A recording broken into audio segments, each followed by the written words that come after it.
Hello friends, എല്ലാവർക്കും Kiran study സർക്കിളിന്റെ പുതിയൊരു വീഡിയോയിലേക്ക് സ്വാഗതം. നമ്മൾ ഇന്ന് നോക്കുന്നത് സെക്രട്ടേറിയറ്റ് അസിസ്റ്റന്റിന്റെ മെയിൻസിലെ പേപ്പർ 2 കേരള മോഡൽ ഡെവലപ്മെന്റ് എന്ന് പറയുന്ന സബ്ജക്റ്റ് ആണ്. അതിന്റെ 3ാമത്തെ ക്ലാസ് ആണ് ഇന്ന് നടക്കാൻ വേണ്ടി പോകുന്നത്. ഓക്കെ, എൻ്റെ പേര് കിരൺ.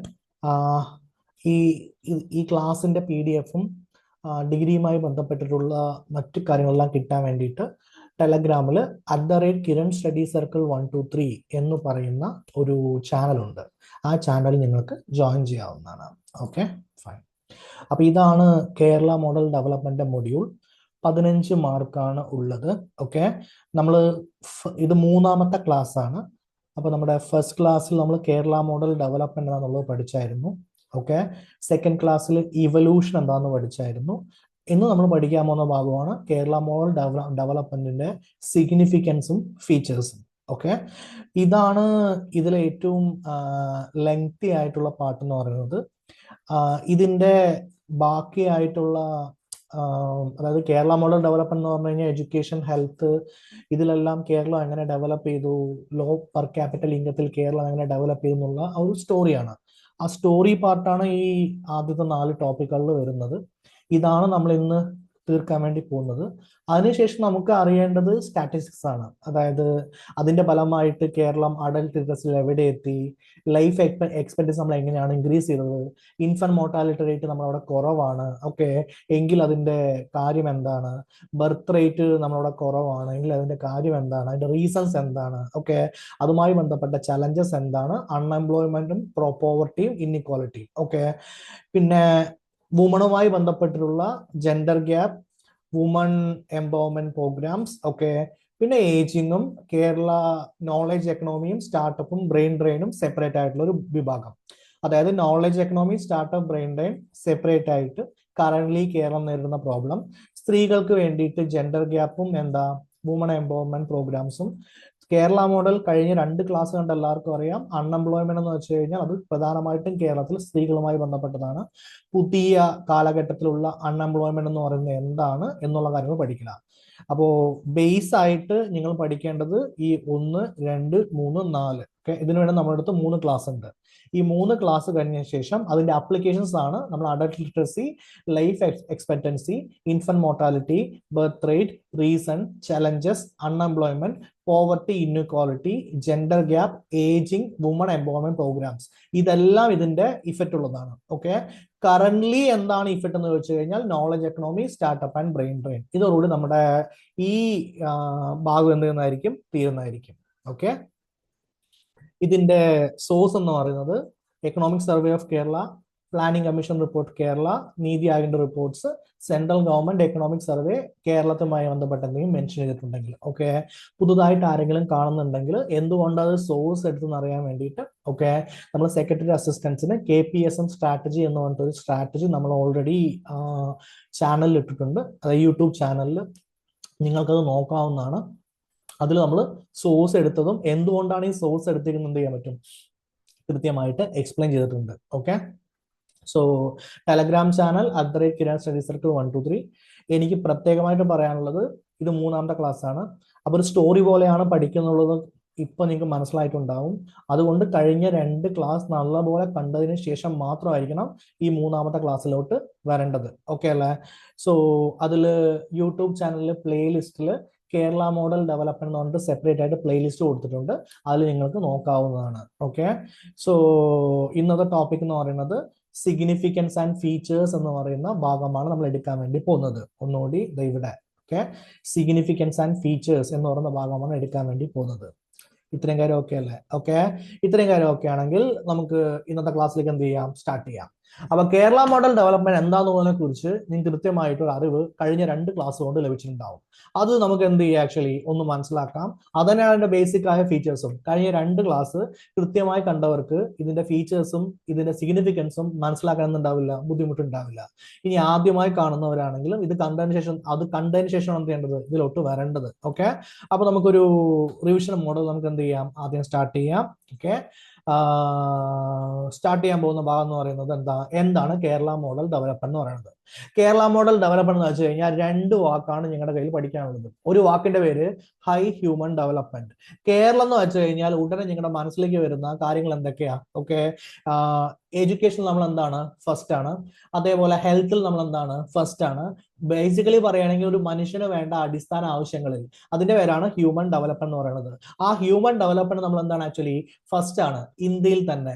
നമ്മൾ ചെറിയ രീതിയിൽ കണ്ടു കഴിഞ്ഞു. ഓക്കെ, വിദേശ രാജ്യങ്ങളുമായി നമ്മൾ കമ്പയർ ചെയ്യുകയാണെങ്കിൽ ആ സ്ഥലങ്ങളിലെ ഹ്യൂമൻ ഡെവലപ്മെന്റ് ഇൻഡെക്സും കേരളത്തിന്റെ ഹ്യൂമൻ ഡെവലപ്മെന്റ് ഇൻഡെക്സിലെ വാല്യൂസും നമുക്ക് എന്ത് ചെയ്യാൻ പറ്റും? താരതമ്യം ചെയ്യാൻ പറ്റുന്നതാണ്. അപ്പൊ എന്തുകൊണ്ടാണ് ഇത് രണ്ടും നമ്മൾ കമ്പയർ എന്ന് ചോദിച്ചു കഴിഞ്ഞാൽ നമ്മുടെ ഹ്യൂമൻ ഡെവലപ്മെന്റ് ഇൻഡെക്സ് എത്രയാ? അത്രയും ഉയർന്നതാണ്. ആരെ പോലെ? വിദേശ രാജ്യങ്ങളിലെ പോലെ. പക്ഷെ എന്താ വ്യത്യാസം? അവർ കൂടുതൽ പൈസ ചെലവഴിക്കുന്നു, നമ്മൾ എന്ത് ചെയ്യുന്നില്ല? കൂടുതൽ പൈസ ചെലവഴിക്കുന്നില്ല, നമ്മുടെ കയ്യിൽ പൈസ ഇല്ല. ഓക്കെ, അപ്പൊ നമ്മുടെ കയ്യിൽ പൈസ ഇല്ലാതിരുന്ന നമ്മൾ, അതിന്റെ പേരാണ് per capital income. Per capital income എന്ന് വെച്ചാൽ എന്താ ഉദ്ദേശിക്കുന്നത്? ആക്ച്വലി നമ്മുടെ കയ്യിൽ എന്തില്ല, ബേസിക്കലി ഒരാളുടെ കയ്യിൽ എത്ര പൈസ എന്ന് പറയാനാണ് പെർ ക്യാപിറ്റൽ ഇൻകം എന്ന് പറയുക. പെർ ക്യാപിറ്റൽ ഇൻകം എന്ന് വെച്ച് കഴിഞ്ഞാൽ ഒരു ആവറേജ് എന്നാണ് ഉദ്ദേശിക്കുക. ആ ആവറേജ് എന്ന് വെച്ചാൽ എന്താ? മൊത്തം ഒരു സംസ്ഥാനത്തിന്റെ വരുമാനം എടുക്കുന്നു, അതിൽ നമ്മൾ എന്ത് ചെയ്യുന്നു? ആക്ച്വലി ഡിവൈഡ് ചെയ്യുന്നു. എത്ര ഡിവൈഡ് ചെയ്യുന്നു? ജനസംഖ്യ കൊണ്ട് ഡിവൈഡ് ചെയ്യുന്നു. അങ്ങനെ ജനസംഖ്യ കൊണ്ട് ഡിവൈഡ് ചെയ്യുകയാണെങ്കിൽ നമുക്ക് എന്ത് കിട്ടുന്നതായിരിക്കും? ആവറേജ് ഇൻകം കിട്ടുന്നതായിരിക്കും. നിങ്ങൾ മാത്സിൽ ആവറേജ് പഠിച്ചിട്ടുണ്ടാവില്ലേ? ആവറേജ് എങ്ങനെയാ പഠിക്കുക? ഓക്കെ, ആകെ തുക ഡിവൈഡഡ് ബൈ എണ്ണം. അതിന്റെ പേരാണ് പെർ ക്യാപിറ്റൽ ഇൻകം. ഓക്കെ, അപ്പൊ രണ്ട് വാക്ക് നിങ്ങളുടെ കയ്യിലുണ്ട്. ഒന്നിന്റെ പേര് ഹൈ ഹ്യൂമൻ ഡെവലപ്മെന്റ്, രണ്ടാമത്തെ വാക്കിന്റെ പേര് എന്താ? Low per capital income. ഇനി എനിക്ക് നിങ്ങളോട് ചോദിക്കാനുള്ളത്, കേരളം എല്ലായ്പ്പോഴും ലോ പെർ ക്യാപിറ്റൽ ഇൻകത്തിലായിരിക്കുമോ? ഒരിക്കലും ആയിരിക്കില്ല. ഓക്കെ, അപ്പൊ വേരിയിങ് എക്കണോമിക് ഗ്രോത്ത് റേറ്റ്സ് ഉണ്ട്. എന്ന് വെച്ച് കഴിഞ്ഞാൽ കേരളം തുടക്കത്തിൽ, അപ്പൊ കേരള മോഡൽ എത്ര സ്റ്റേജ് ഉണ്ട് മക്കളെ? 2 സ്റ്റേജ്. Stage 1, stage 2. ആ സ്റ്റേജ് 1 സമയത്ത് നമ്മൾ എന്ത് ചെയ്യുന്നു? ഹ്യൂമൻ ഡെവലപ്മെന്റിൽ ഇൻവെസ്റ്റ് ചെയ്യുന്നു. ഈ ഇൻവെസ്റ്റ് ചെയ്ത ആളുകൾ നന്നായിട്ട് എഡ്യൂക്കേഷൻ കിട്ടുന്നു, നല്ല ഹെൽത്ത് കിട്ടുന്നു, നല്ല ആരോഗ്യവാന്മാരാവുന്നു, പൊളിറ്റിക്കൽ അവയർനെസ് ഉള്ളവരായിട്ട് മാറുന്നു. ഇങ്ങനെയെല്ലാം ഉള്ള ആളുകൾ വിദേശങ്ങളിൽ പോയിട്ട് എന്ത് ചെയ്യുന്നു? വർക്ക് ചെയ്യുന്നു. എവിടേക്കാ പോയത്? ഗഫൂർ കാ ദോസ്ത് വഴി എങ്ങോട്ട് പോയി?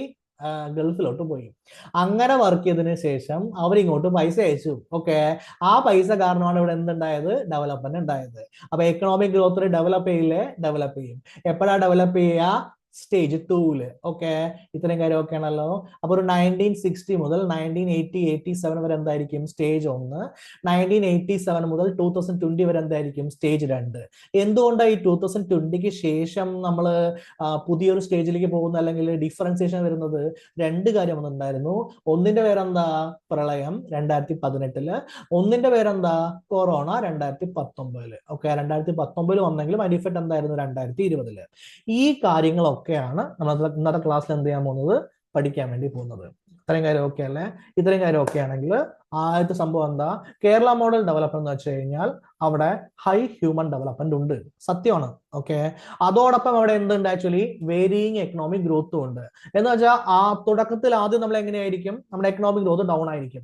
പിന്നീട് നമ്മുടെ എക്കണോമിക് ഗ്രോത്ത് എങ്ങനെയാവും? ഡെവലപ്പ് ചെയ്ത് നമ്മൾ എന്താവും? ബെറ്റർ ആവും. ഓക്കെ, ഇങ്ങനെ ഒരു എക്കണോമിക് ഗ്രോത്ത് നമുക്ക് വരുന്നുണ്ട്. അതിന്റെ കഥയാണ് നമ്മൾ ഇങ്ങനെ പഠിക്കാൻ വേണ്ടി പോകുന്നത്. ഓക്കെ, നമ്മുടെ കേരള മോഡൽ ഡെവലപ്മെന്റ് നമ്മൾ സ്റ്റാർട്ട് ചെയ്യുന്ന സമയത്ത് KMD എന്ന് വെച്ച് കഴിഞ്ഞാൽ Kerala model development. Kerala model start ചെയ്യുന്ന സമയത്ത് നമ്മുടെ കയ്യിൽ തുടക്കത്തിൽ തന്നെ എന്തില്ല? എക്കണോമിക് ഗ്രോത്ത് ഇല്ല.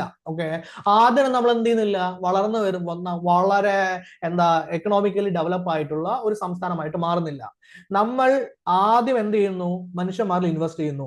ഈ മനുഷ്യന്മാർ എന്ത് ചെയ്യുന്നു? ആക്ച്വലി പിന്നീട് ജോലി ചെയ്യുന്നു. അങ്ങനെ ജോലി ചെയ്ത് അവർ എന്ത് ചെയ്യുന്നു? ആക്ച്വലി സാധനങ്ങൾ വാങ്ങുന്നു. അങ്ങനെ സാധനം വാങ്ങിയും വിറ്റും നമ്മൾ എന്ത് ചെയ്യുന്നു? നമ്മൾ പണക്കാരാവുന്നു. ഓക്കെ, ആ കഥയാണ് കേരള മോഡൽ ഡെവലപ്മെന്റിന്റെ കഥ. Oh fine. അപ്പൊ KK ജോർജ് എന്ന് പറഞ്ഞ വ്യക്തി 1993 കേരള മോഡൽ ഡെവലപ്മെന്റ് എന്ത് ചെയ്തു? ക്രിട്ടിസൈസ് ചെയ്തു. ഓക്കെ അല്ലെ? എന്താണ് കേരള മോഡൽ ഡെവലപ്മെന്റിന് അദ്ദേഹം ക്രിട്ടിസൈസ് ചെയ്തിട്ടുണ്ടാകുന്ന കാര്യം? ഓക്കെ, നമുക്കൊരു ഫിസിക്കൽ ക്രൈസിസ് ഉണ്ടായി. ഫിസിക്കൽ ക്രൈസിസ് എന്ന് വെച്ച് കഴിഞ്ഞാൽ കയ്യിൽ പൈസ ഇല്ലാത്ത അവസ്ഥ എന്ത് ചെയ്തു? വന്നു. എങ്ങനെയാണ് കയ്യിൽ പൈസ ഇല്ലാത്ത അവസ്ഥ നമുക്ക് വരാനുള്ള കാരണം? കേരള മോഡൽ ഡെവലപ്മെന്റ് കൊണ്ട്. ഓക്കെ, അദ്ദേഹം പറയുന്നത് ആദ്യം എന്ത് ചെയ്യുക? ഫാക്ടറികളിൽ ഇൻവെസ്റ്റ് ചെയ്യുക. ഓക്കെ, എന്നിട്ട് ആളുകൾക്ക് എന്ത് കൊടുക്കുക? ജോലി കൊടുക്കുക.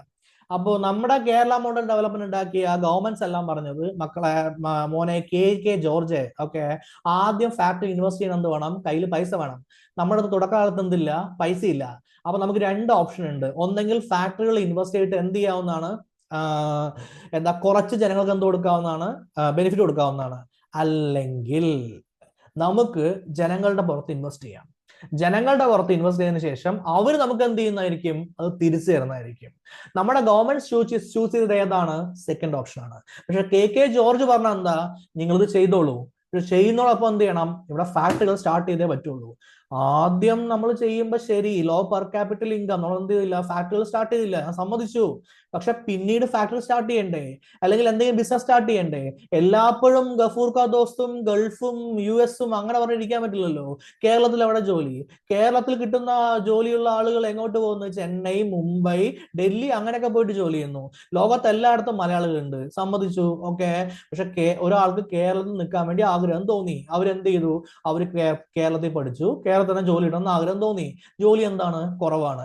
അതുകൊണ്ട് കെ ജോർജ് പറഞ്ഞു, നമ്മുടെ കയ്യിൽ എന്ത് വരും, ഫിസിക്കൽ ക്രൈസിസ് വരും. ഓക്കെ, ഇങ്ങനെ ഫിസിക്കൽ ക്രൈസിസ് വരുന്ന സമയത്ത് നമുക്ക് സോഷ്യൽ സെക്ടർ എക്സ്പെൻഡിച്ചറിന് പിന്നീട് എന്ത് ചെയ്യാൻ പറ്റില്ല, സ്പെൻഡ് ചെയ്യാനുള്ള പൈസ എന്തായിരിക്കും, കുറവായിരിക്കും. തുടക്കത്തിൽ നമ്മൾ സ്പെൻഡ് ചെയ്ത പോലെയല്ല ഇപ്പൊ നമ്മൾ സ്പെൻഡ് ചെയ്യുന്നത്. ഒരു 2025 സിറ്റുവേഷൻ എടുത്ത് നോക്കാം. ഓക്കെ, നമ്മൾ വാർദ്ധക്യ പെൻഷൻ കൂട്ടാൻ പറഞ്ഞു, ഗവൺമെന്റ് എന്ത് പറഞ്ഞു, കയ്യിൽ പൈസയില്ല. ഓക്കെ, ശരി. ഓക്കെ, തൊഴിലില്ലായ്മ വേതനം കൂടുതലായി കൊടുക്കാൻ പറഞ്ഞു, ഗവൺമെന്റ് എന്ത് പറഞ്ഞു, കയ്യിൽ പൈസയില്ല. ആശാ വർക്കർമാർക്ക് എന്ത് ചെയ്യാൻ പറഞ്ഞു, കൂടുതൽ പൈസ കൊടുക്കാൻ പറഞ്ഞു, ഗവൺമെന്റ് എന്ത് പറഞ്ഞു, കയ്യിൽ പൈസയില്ല. ഓക്കെ, അപ്പൊ എന്റെ ചോദ്യം, എല്ലായ്പ്പോഴും ഹ്യൂമൻ ഡെവലപ്മെന്റിൽ മാത്രം ഇൻവെസ്റ്റ് ചെയ്തുകൊണ്ടിരുന്നാൽ പിന്നീട് എന്ത് കിട്ടും, പണി കിട്ടും എന്നതിന്റെ ചോദ്യമാണ് കെ ജോർജ് 1993 പറഞ്ഞിട്ടുണ്ടായിരുന്നത്. ഓക്കെ, അതെന്താ സാറേ, ഇവിടെ നിന്ന് അങ്ങോട്ട് പോയില്ലേ? ഓക്കെ, ഈ പോയവര് കുറച്ച് കഴിഞ്ഞപ്പോ എന്ത് ചെയ്തു, ഗൾഫിൽ തന്നെ സെറ്റിൽ ആവാൻ വേണ്ടി തുടങ്ങി, തിരിച്ചു വരുന്നില്ല. ഓക്കെ, പുതിയ ജനറേഷൻ എന്ത് ചെയ്തു, US, UK, കാനഡ എന്ന് പോയിട്ട് അവിടെ സെറ്റിൽ ആവാൻ വേണ്ടി തുടങ്ങി. അവര് തിരിച്ചു വരുന്നില്ല. ഓക്കെ, എന്ന് വെച്ച് കഴിഞ്ഞാൽ അവിടെ നിന്ന് ഇങ്ങോട്ടുള്ള റെമിറ്റൻസ് എന്ന് പറഞ്ഞ കാര്യം എന്ത് ചെയ്യണം, കുറഞ്ഞിരിക്കുകയാണ്. എന്താണ് ഈ റെമിറ്റൻസ് എന്ന് വെച്ച് കഴിഞ്ഞാൽ, മക്കളെ അവരോട് പോണം, പോയിട്ട് അവരെന്ത് ചെയ്യണം, പൈസ അയക്കണം. എങ്ങോട്ട് അയക്കണം, ഇങ്ങോട്ട് അയക്കണം. ഓക്കെ, അതിന്റെ അളവ് ഈ കഴിഞ്ഞ ഒരു 10 വർഷമായിട്ട് എന്താണ്, കുറഞ്ഞുകൊണ്ടിരിക്കുകയാണ്. സാർ പണ്ടത്തെ പോലെയുള്ള സിറ്റുവേഷൻ ആണോ? അല്ല. ഓക്കെ, സാർ ആരും അയക്കുന്നില്ലാണോ സാറ് പറയുന്നത്? അല്ല. ഓക്കെ, ആരും അയക്കുന്നില്ല എന്നല്ല ഞാൻ പറയുന്നത്, അയക്കുന്നുണ്ട്. പക്ഷെ നമ്മൾ കമ്പയർ ചെയ്യുമ്പോൾ ഓക്കെ, ഒരു 80s 90s ഉണ്ടായിരുന്ന ഒരു അവിടെ നിന്ന് ഇങ്ങോട്ടുണ്ടായിരുന്ന ഒരു വരവ് ഇപ്പൊ നമുക്ക് എന്ത് ചെയ്യുന്നില്ല, കാണുന്നില്ല. ഇപ്പൊ എല്ലാവരും ചെയ്യുന്നത്, അവിടെ പോയതിനു ശേഷം ഓക്കെ, ഗൾഫിലാണെങ്കിൽ എന്താ, അവിടെ സെറ്റിൽ ആവാൻ വേണ്ടി നോക്കുകയാണ്. ഗൾഫ് എന്ന് വെച്ചാൽ മിഡിൽ ഈസ്റ്റ് കേട്ടോ. Okay, Saudi Arabia, Oman, Qatar, UAE, Kuwait അങ്ങനെയുള്ള സ്ഥലങ്ങളിൽ അവിടെ സെറ്റിൽ ചെയ്യാൻ വേണ്ടി നോക്കുകയാണ്. പുതിയ ജനറേഷൻ സെഡിന് ഓക്കെ, ജനറേഷൻ സിക്ക്, അതായത് നവതലമുറയ്ക്ക് മിഡിൽ ഈസ്റ്റിനോട് താല്പര്യമില്ല. അവർ Canada, European union, okay, US ഇങ്ങനെയുള്ള സ്ഥലങ്ങളിലേക്ക് പോകാൻ വേണ്ടി പോവാണ്. അവരവിടെ സെറ്റിൽ ചെയ്യാണ്. അപ്പൊ ഇങ്ങോട്ട് വരുന്ന പൈസ എന്ത് ചെയ്യുന്നു, കുറയുന്നു. അങ്ങനെ കുറയുമ്പോൾ നമ്മുടെ സോഷ്യൽ സ്ട്രക്ചർ, ഇവിടെയുള്ള ആളുകൾക്ക് സോഷ്യൽ സ്ട്രക്ചർ സെക്ടർ എക്സ്പെൻഡിച്ചറിൽ പൈസ കൊടുക്കാനുള്ള സിറ്റുവേഷൻ ഗവൺമെന്റ് എന്ത് ചെയ്യുന്നതായിരിക്കും, കുറയുന്നതായിരിക്കും. ഓക്കെ, ആ കഥയാണ് നമ്മൾ ഇന്ന് നോക്കാൻ വേണ്ടിയിട്ട് പോകുന്നത്. ഇത്രയും കാര്യം ഓക്കെ അല്ലേ? അതെ. ഓക്കെ, അപ്പോ ഫ്രാങ്കി, ചേസിൻ, ജെഫ്രി, ഓക്കെ, ഇവരെല്ലാവരും പറഞ്ഞിരിക്കുന്നത്, ഇവരൊക്കെ സ്കോളേഴ്സ് ആണ്. സാർ എന്തിനാ ആവശ്യമില്ലാണ്ട് ഇവരെയൊക്കെ കൊണ്ടുവരുന്നത് എന്ന് ചോദിച്ചിട്ടുണ്ടാവും. ഓക്കെ, കേരള മോഡൽ ഡെവലപ്മെന്റ് എന്ന് പറയുന്നത് അന്താരാഷ്ട്ര തലത്തിൽ തന്നെ ഒരു ഇന്റർനാഷണലി സ്റ്റഡി ചെയ്തിട്ടുള്ള ഒരു സംവിധാനമാണ്. അല്ലാതെ എന്താ പറയാ, ഒരു സ്ഥലത്ത് മാത്രം നമ്മൾ മാത്രം പഠിക്കുന്ന കാര്യമോ അല്ലെങ്കിൽ ഇന്ത്യയിൽ സ്റ്റഡി ചെയ്യുന്ന കാര്യമല്ല, ഇന്റർനാഷണലി ഇവിടെ വന്നിട്ട് സ്റ്റഡി ചെയ്യുന്ന കാര്യങ്ങളാണ്. ഓക്കെ, നമ്മൾ ഈ പൈസ ഇല്ലാതെ നമ്മൾ എങ്ങനെ യൂറോപ്യൻ രാജ്യങ്ങളെ പോലെ ആയി ഓക്കെ എന്ന് നോക്കാനുള്ള സിറ്റുവേഷൻ ആണ് ഇവിടെ ഉള്ളത്. ക്ലിയർ അല്ലേ? ഓക്കെ, അപ്പൊ ഫ്രാങ്കി, ചേസിൻ, ജെഫ്രി ഒക്കെ പറഞ്ഞിട്ടുണ്ടായിരുന്നു, എഡ്യൂക്കേഷൻ കൊടുക്കുന്നതിലൂടെയാണ് എന്താ പറയാ, സൊസൈറ്റിയിൽ ഇക്വിറ്റി എന്ന് പറയുന്ന കാര്യം എന്ത് ചെയ്യുന്നത്, വരുന്നത്. ഓക്കെ, അപ്പൊ 2 വാക്ക് നമ്മൾ കൊടുക്കാൻ വേണ്ടി പോകുന്നത്, role of education and social equity. നമുക്ക് നോർത്ത് ഇന്ത്യയുടെ കാര്യം എടുക്കാം.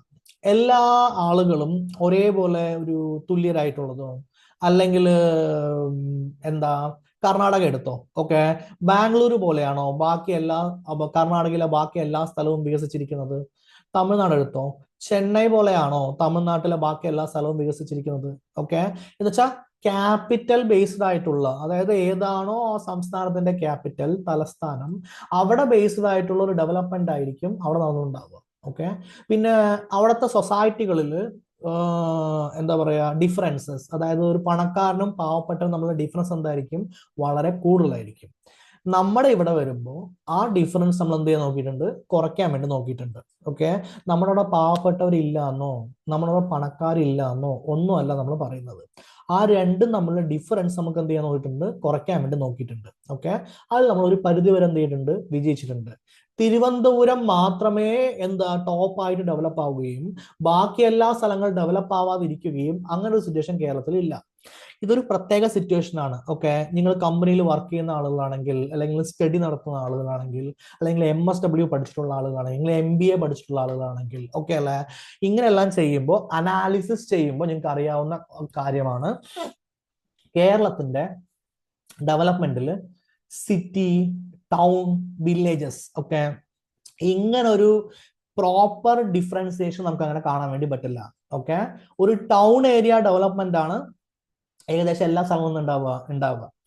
നോർത്ത് ഇന്ത്യയിൽ കാണുന്ന പോലെ, അല്ലെങ്കിൽ ഈസ്റ്റ് ഇന്ത്യയിൽ കാണുന്ന പോലെ, അല്ലെങ്കിൽ വെസ്റ്റ് ഇന്ത്യയിൽ കാണുന്ന പോലുള്ള വില്ലേജ് ടൈപ്പ് അല്ല എവിടെ ഉണ്ടാവുക? കേരളത്തിൽ ഉണ്ടാവുക. ഓക്കെ, അതിന് കാരണം റോൾ ഓഫ് എഡ്യൂക്കേഷൻ ആണ്. ഓക്കെ, അതുകൊണ്ടാണ് കേരള എഡ്യൂക്കേഷൻ എന്ന് പറയുന്നത് എല്ലാവരും എല്ലാ സ്ഥലത്തും പറയാനുള്ള കാര്യം. അത് തന്നെയാണ് ഫ്രാങ്കിയും ചേസിനും ജെഫ്രി എന്ത് ചെയ്തിരിക്കുന്നത്? പറഞ്ഞിരിക്കുന്നത്. അപ്പൊ കേരളം ഹ്യൂമൻ ഡെവലപ്മെന്റ് അല്ലേ കൊടുത്തത്? അതെ. അതിലൂടെ നമുക്ക് കിട്ടിയ സംഭവത്തിന് പേര് എന്താ? Social equity. സോഷ്യൽ ഇക്വിറ്റി എന്ന് പറഞ്ഞ വാക്കിന്റെ അർത്ഥം എന്താ? രണ്ടുപേര് തമ്മിലുള്ള, അതായത് പണക്കാരനും പാവപ്പെട്ടവരും തമ്മിലുള്ള ഡിഫറൻസ് എന്തായിരിക്കും? കുറവായിരിക്കും. നമ്പർ 2, ഓക്കെ, ക്യാപിറ്റൽ മാത്രമല്ല വളരുക, ഒരു സംസ്ഥാനത്തിന്റെ എല്ലാ ഭാഗവും എന്തായിരിക്കും? ഈക്വലി ഡെവലപ്പ് ചെയ്യാൻ വേണ്ടിയിട്ട് നോക്കുന്നതായിരിക്കും. Oh fine. ഓക്കെ, ഈ മോഡലിന് ആരും ക്വസ്റ്റ്യൻ ചെയ്തിട്ടില്ലേ? എന്തെങ്കിലും പ്രശ്നങ്ങളില്ലേ? ഉണ്ട്. ഓക്കെ അല്ലെ. 1996 ഈ മോഡലിൽ എന്തൊക്കെയാണ് ചെയ്യേണ്ടതെന്ന് അറിയാൻ വേണ്ടിയിട്ട് ഒരു കോൺഫറൻസ് വിളിച്ചു. ഒരു 60s ഈ മോഡൽ നമ്മൾ സ്റ്റാർട്ട് ചെയ്യുന്നത്. ഓക്കെ, 70s ഇതിന്റെ പേര് വരുന്നത്. അപ്പോ അമർത്ത സെനൊക്കെ അതിനെ കുറിച്ച് പഠിച്ചിട്ടുണ്ടായിരുന്നു. ഇതെല്ലാം ചെയ്തതിന് ശേഷം 1996 ആയപ്പോ, ഓക്കെ മക്കളെ, ഓക്കെ, നമ്മളിപ്പോ എവിടെ നിൽക്കുന്നു, എന്താ ചെയ്യേണ്ടത്, ഇനി എങ്ങനെയാ ഡെവലപ്പ് ചെയ്യുക, എന്തൊക്കെയാണ് പ്രശ്നങ്ങൾ എന്നെല്ലാം അനലൈസ് ചെയ്യാൻ വേണ്ടിയിട്ട് എന്ത് വന്നു? ആക്ച്വലി ഒരു ഡിസ്കഷൻ ചെയ്യാൻ വേണ്ടിയിട്ട് 1996 ഒരു കോൺഫറൻസ് വിളിച്ചു. അതിൽ KDHR, okay, Kerala human development report 2006 കൊണ്ടുവന്നിട്ടുണ്ടായിരുന്നു. ഓക്കെ, ഈ 2006 ഈ കേരള ഹ്യൂമൻ ഡെവലപ്മെന്റ് റിപ്പോർട്ടും, ഓക്കെ, 1996 കോൺഫറൻസും എല്ലാം പറഞ്ഞത് ഒരു ബേസിക് ആയ കാര്യമാണ്. ഓക്കെ, എന്താണ് ഈ ബേസിക് ആയ കാര്യം? ഹ്യൂമൻ ഡെവലപ്മെന്റിനും എക്കണോമിക് ഗ്രോത്തിലും ഒരു ഷിഫ്റ്റ് വരുന്നുണ്ട്. എന്താണ് ആ ഷിഫ്റ്റ് എന്നാണ് നമ്മൾ നോക്കാൻ വേണ്ടി പോകുന്നത്. സർ എന്താ പറഞ്ഞത്? 1996 ഒരു കോൺഫറൻസ് നടന്നിട്ടുണ്ടായിരുന്നു. Point number 1. Okay, 2006 Kerala human development report KDHR publish ചെയ്തിട്ടുണ്ടായിരുന്നു. ഓക്കെ, ഇതിലെല്ലാം പറഞ്ഞത് ഹൈ ഹ്യൂമൻ ഡെവലപ്മെന്റിലും എക്കണോമിക് ഗ്രോത്തിലും എന്ത് ചെയ്യുന്നുണ്ട്? ഒരു ഷിഫ്റ്റ് വരുന്നുണ്ട്. എന്താണ് മക്കളെ ആ ഷിഫ്റ്റ്? ഈ എക്കണോമിക് ഗ്രോത്തിനെ നമുക്ക് രണ്ടായിട്ട് ഡിവൈഡ് ചെയ്യാൻ പറ്റും. നമ്മൾ എത്ര ഫേസാ പറഞ്ഞത്? 2 phase. Phase number 1 1960 to 1986. Okay, ഈ 1960 to 1986 ഫേസിൽ നമ്മുടെ കയ്യിൽ എന്താണ്? ആക്ച്വലി എക്കണോമിക് ഗ്രോത്ത് കുറവാണ്. കാരണം നമ്മൾ ഏതിലാണ് ഇൻവെസ്റ്റ് ചെയ്യുന്നത്? ഹ്യൂമൻ ഡെവലപ്മെന്റിലാണ് ഇൻവെസ്റ്റ് ചെയ്യുന്നത്. Second phase 1987 to 2020. ഓക്കെ, നമ്മൾ ഹ്യൂമൻ ഡെവലപ്മെന്റിൽ ഫസ്റ്റ് ഫേസിൽ ഇൻവെസ്റ്റ് ചെയ്തതിന്റെ ഫലം നമുക്ക് എപ്പോ കിട്ടി? സെക്കൻഡ് ഫേസിൽ കിട്ടി. ഓക്കെ, ഇപ്പൊ നിങ്ങൾക്കൊരു മാങ്ങ കഴിക്കാൻ വേണ്ടിയിട്ട് നിങ്ങൾ ഒരു മാങ്ങയുടെ കുരു വെച്ചു എന്ന് വിചാരിക്കൂ. ഓക്കെ, ഒരു ദിവസം കൊണ്ട് വരില്ലല്ലോ. ഇല്ല, ഒരു 10-15 വർഷം എടുക്കില്ലേ അതൊന്ന് മുകളിലോട്ട് വന്ന് ഒരു മാങ്ങയൊക്കെ കിട്ടാൻ വേണ്ടിയിട്ട്? അതെ. ഓക്കെ, അപ്പൊ ഇന്നെ വെച്ച് ഇന്നെ മാങ്ങപ്പഴം കഴിക്കണം എന്ന് പറഞ്ഞാൽ നടക്കില്ലല്ലോ. ഇല്ല. അതേപോലെയാണ് ഈ കേരള മോഡൽ എന്ന് പറയുന്നത്. നമ്മൾ സ്റ്റാർട്ട് ചെയ്തത് 1960 1986 നമ്മൾ വെച്ച ആ മാങ്ങയുടെ വിത്തിന്റെ പേരാണ് ഹൈ ഹ്യൂമൻ ഡെവലപ്മെന്റ്. ഓക്കെ, അതിന് നമ്മൾ നല്ലപോലെ വളമിട്ട് കൊടുത്തു, വെള്ളം ഒഴിച്ചു കൊടുത്തു, എല്ലാം ചെയ്തതിന് ശേഷം അതിനെന്ത് ചെയ്തു? വളർത്തി. ആ സമയത്ത് നമ്മുടെ കയ്യിൽ പൈസ ഉണ്ടായിരുന്നില്ല.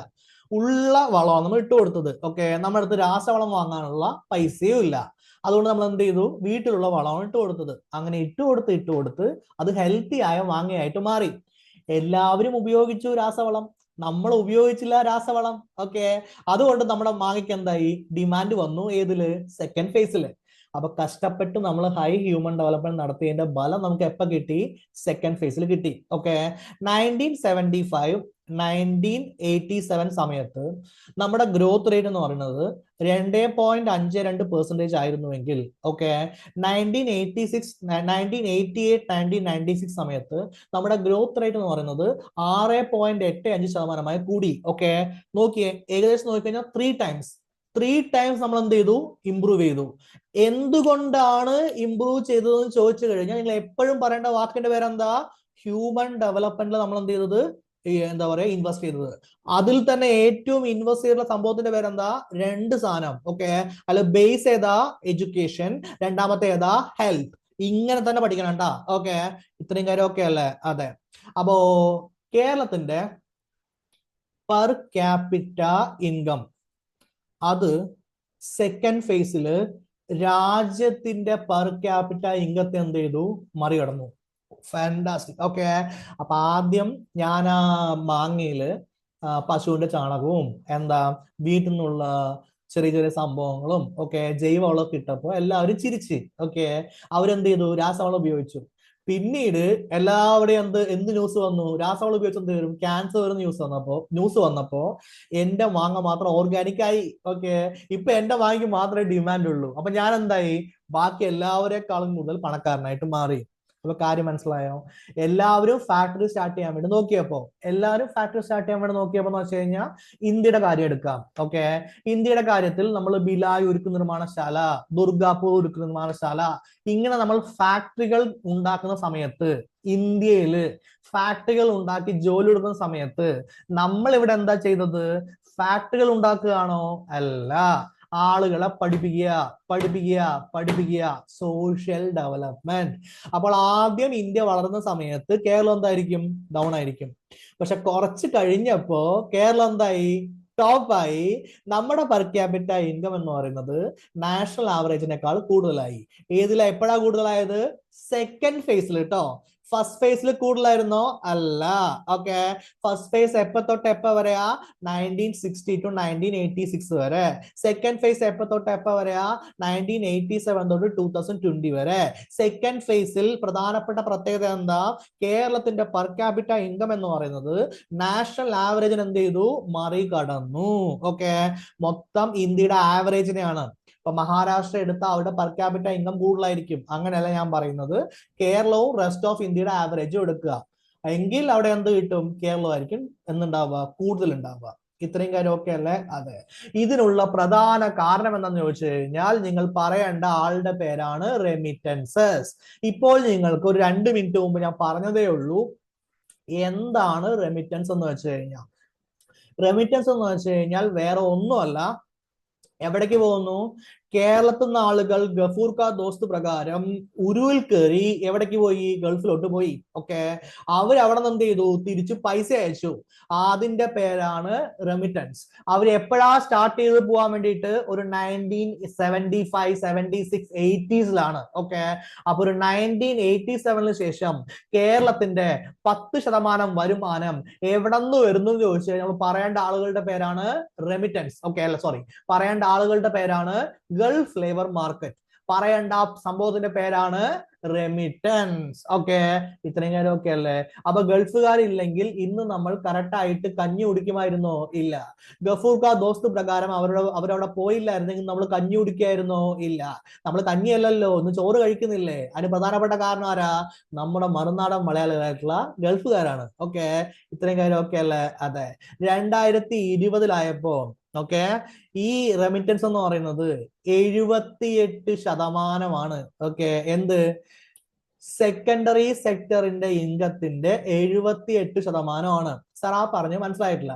അതിനു വേണ്ടിയിട്ട് ഞാൻ നിങ്ങളോട് 3 കാര്യങ്ങൾ ചോദിക്കുന്നുണ്ട്. ഒന്ന്, വാട്ട് ഈസ് പ്രൈമറി സെക്ടർ?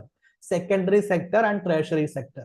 പ്രാഥമിക മേഖല എന്താ, ദ്വിതീയ മേഖല എന്താ, തൃതീയ മേഖല എന്താ, ഇങ്ങനെ 3 കാര്യങ്ങൾ ഞാൻ എന്ത് ചെയ്യുന്നുണ്ട്, ചോദിക്കുന്നുണ്ട്. ഓക്കെ, പ്രാഥമിക മേഖല പറഞ്ഞ് നിങ്ങൾക്ക് എല്ലാവർക്കും അറിയാം എന്താണ്, കൃഷി. ദ്വിതീയ മേഖല എന്ന് പറഞ്ഞാൽ നിങ്ങൾക്ക് എല്ലാവർക്കും അറിയാം എന്താ, വ്യവസായം. തൃതീയ മേഖല എന്ന് പറഞ്ഞാൽ നിങ്ങൾക്ക് എല്ലാവർക്കും അറിയാം എന്താണ്, സേവനം. എങ്കിൽ ഇവിടെ ഏത് മേഖല എഴുതിയിരിക്കുന്നത്, സെക്കൻഡറി സെക്ടർ, അതായത് ദ്വിതീയ മേഖല. വ്യവസായ മേഖലയുടെ മൊത്തം വരുമാനം കേരളത്തിന് എടുക്കുക, കേരള സംസ്ഥാനത്തിന്റെ മൊത്തം വരുമാനം എടുക്കുക, എന്നിട്ട് അതിന്റെ വരുമാനം 100 രൂപയാണെന്ന് വിചാരിക്കുക. എങ്കിൽ അതില് 70% എത്രയാ, 78 രൂപ. അതിന്റെ 78% ഈക്വൽ ആണ് എന്ത്, 2020 ഗൾഫിലുള്ള മലയാളികൾ ഇങ്ങോട്ട് അയച്ചിട്ടുള്ള റെമിറ്റൻസസ് പൈസ. ഇത്രയും കാര്യം ഓക്കെ അല്ലേ? ഈ പൈസ കൊണ്ട് ഇവിടെ ഇരിക്കുന്ന മലയാളികൾ എന്താ ചെയ്യുക, വീട് വെക്കും, ഫ്ലാറ്റ് വെക്കും, പിന്നെന്താ, കെട്ടിടം കെട്ടും, എന്തെങ്കിലും കൺസ്ട്രക്ഷൻ വർക്ക് ചെയ്യും. അതല്ലേ അവര് പ്രധാനമായി ചെയ്യാൻ പോകുന്നത്? അതെ. എങ്കിൽ കേരളത്തിൽ ഏറ്റവും കൂടുതൽ വളർന്ന ദ്വിതീയ മേഖല ഏതാ, വ്യവസായ മേഖലയാണോ അതോ കൺസ്ട്രക്ഷൻ മേഖലയാണോ? കൺസ്ട്രക്ഷൻ മേഖലയാണ്. ഈ പറയുന്ന കാര്യം നന്നായിട്ട് മനസ്സിലാക്കുക. ലോക ചരിത്രമല്ലല്ലോ, സോറി, ഓക്കെ അല്ലേ, ലോകത്തിലെ എക്കണോമിക്സിൽ, ചരിത്രത്തിലാണെങ്കിലും ലോക ചരിത്രത്തിലാണെങ്കിലും അല്ലെങ്കിൽ ലോകത്തിലെ സാമ്പത്തിക ശാസ്ത്രത്തിലാണെങ്കിലും ദ്വിതീയ മേഖല എന്ന് പറഞ്ഞ ഉടനെ ആദ്യം മൈൻഡിലേക്ക് വരേണ്ട സംഭവത്തിന്റെ പേരാണ് ഫാക്ടറി അല്ലെങ്കിൽ എന്താ, വ്യവസായം. ഓക്കെ, പക്ഷേ കേരളം എല്ലാത്തിലും ഡിഫറെന്റ് ആണല്ലോ. അതുകൊണ്ട് ആദ്യം മൈൻഡിലേക്ക് വരുന്ന സംഭവത്തിന്റെ പേരാണ് എന്ത്, കൺസ്ട്രക്ഷൻ, കെട്ടിടം കെട്ടുക. ഓക്കെ, ഇവിടെ ഫാക്ടറികളല്ല കൂടുതലുള്ളത്, നമ്മൾ എന്താ പോകുന്നത്, കെട്ടിടം കെട്ടാനാണ് പോകുന്നത്. ഈ കെട്ടിടം നമ്മൾ എവിടെന്നാ കിട്ടുന്നത്, ഗൾഫ് മണിന്ന്. ഓക്കെ, അവരങ്ങ് ഇവിടുന്ന് ഈ പൈസ അയക്കുന്നു, നമ്മൾ വീട് കെട്ടുന്നു, അല്ലെങ്കിൽ എന്തെങ്കിലും ഒന്ന് വലിയൊരു ഫ്ലാറ്റ് കെട്ടുന്നു, കൺസ്ട്രക്ഷൻ കെട്ടുന്നു. നമ്മുടെ കേരളത്തിന്റെ പ്രധാനമായിട്ടുള്ള സെക്കൻഡറി മേഖല എന്താ, construction. Where is the money? Okay, പൈസ എവിടെന്നാ, ഗൾഫിൽ നിന്ന്. ഇത്രയും കാര്യം ഓക്കെ ആയാ? ഓക്കെ, എങ്കിൽ ഈ റെമിറ്റൻസസ് ഓക്കെ 2010 ആവുമ്പോഴേക്ക് ഈ റെമിറ്റൻസസ് ആണ് എന്തായത്, നമ്മുടെ പെർ ക്യാപിറ്റ ഇൻകം ഇന്ത്യയുടെ നാഷണൽ ആവറേജിനേക്കാൾ കൂടുതലായി ആവാൻ കാരണമാരാ, റെമിറ്റൻസസ്. അപ്പൊ ഗൾഫ് മലയാളികളാണോ കേരളം പടുത്തുയർത്തിയത്? അതെ.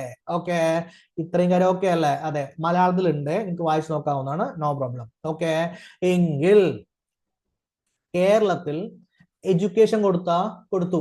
ഓക്കെ, പക്ഷേ ഇവിടെ എഡ്യൂക്കേറ്റഡ് അൺഎംപ്ലോയ്മെന്റ് ഉണ്ട്. ഈ ഒരു വാക്കാണ് നമ്മൾ ഇവിടെ എന്ത് ചെയ്യാൻ പോണത്, ഡിസ്കസ് ചെയ്യാൻ പോണത്. Educated unemployment. ഓക്കെ, എന്ന് വെച്ച് കഴിഞ്ഞാൽ എഡ്യൂക്കേഷൻ ഉണ്ടാ ചോദിച്ചാൽ ഉണ്ട്, തൊഴിൽ ചോദിച്ചൊന്നുമില്ല, ഇല്ല. അതെന്താ സാർ അങ്ങനെ ഒരു സിറ്റുവേഷൻ ഉള്ളത്? ഓക്കെ, അപ്പൊ നമുക്ക് നോക്കാം. അത് നോക്കാൻ വേണ്ടിയിട്ട് ഞാൻ നിങ്ങളോട് 2 കാര്യങ്ങൾ ചോദിക്കുന്നുണ്ട്. ഗഫൂർ ക ദോസ്ത് വഴി ഗൾഫിലേക്ക് പോയവരിൽ ഓക്കെ എത്ര ശതമാനം സ്ത്രീകൾ ഉണ്ടാവും നിങ്ങൾ വിചാരിക്കുന്നുണ്ട്? അതായത് സെറ്റിൽ ചെയ്യാൻ പോയവരല്ല, ഓക്കെ, പണിയെടുക്കാൻ പോയവര് വളരെ കുറവായിരിക്കും. കറക്റ്റ്. അപ്പൊ സ്ത്രീകൾ എവിടെ ഉണ്ടാവുക? നാട്ടില് നമ്പർ 1. ഓക്കെ, അവർക്ക് എഡ്യൂക്കേഷൻ കിട്ടിയിട്ടുണ്ടാവുമോ? കിട്ടും. ഈ എഡ്യൂക്കേറ്റഡ് ആയിട്ടുള്ള സ്ത്രീകൾ ഓക്കെ കൃഷിപ്പണിക്ക് പാടത്തിറങ്ങാനുള്ള സാധ്യത കുറവാണോ കൂടുതലാണോ? കുറവാണ്. ഓക്കെ, നമ്പർ 2, അവരെ കൊണ്ടുപോയിട്ട് കെട്ടിടം കെട്ടാൻ പറഞ്ഞാൽ അവർ വർക്ക് ചെയ്യോ? ഇല്ല. അവർക്ക് എന്താ വേണ്ടത്? ഓക്കെ, ഞാൻ പഠിച്ച എന്താണ് ആക്ച്വലി എന്താ എന്തൊരു വാക്കുണ്ടല്ലോ, അതെ, ഞാൻ പഠിച്ച എഡ്യൂക്കേഷനുള്ള ജോലി, എന്റെ സ്റ്റാറ്റസിനൊത്ത ജോലി, അതല്ലേ അവർക്ക് വേണ്ടത്? അതെ.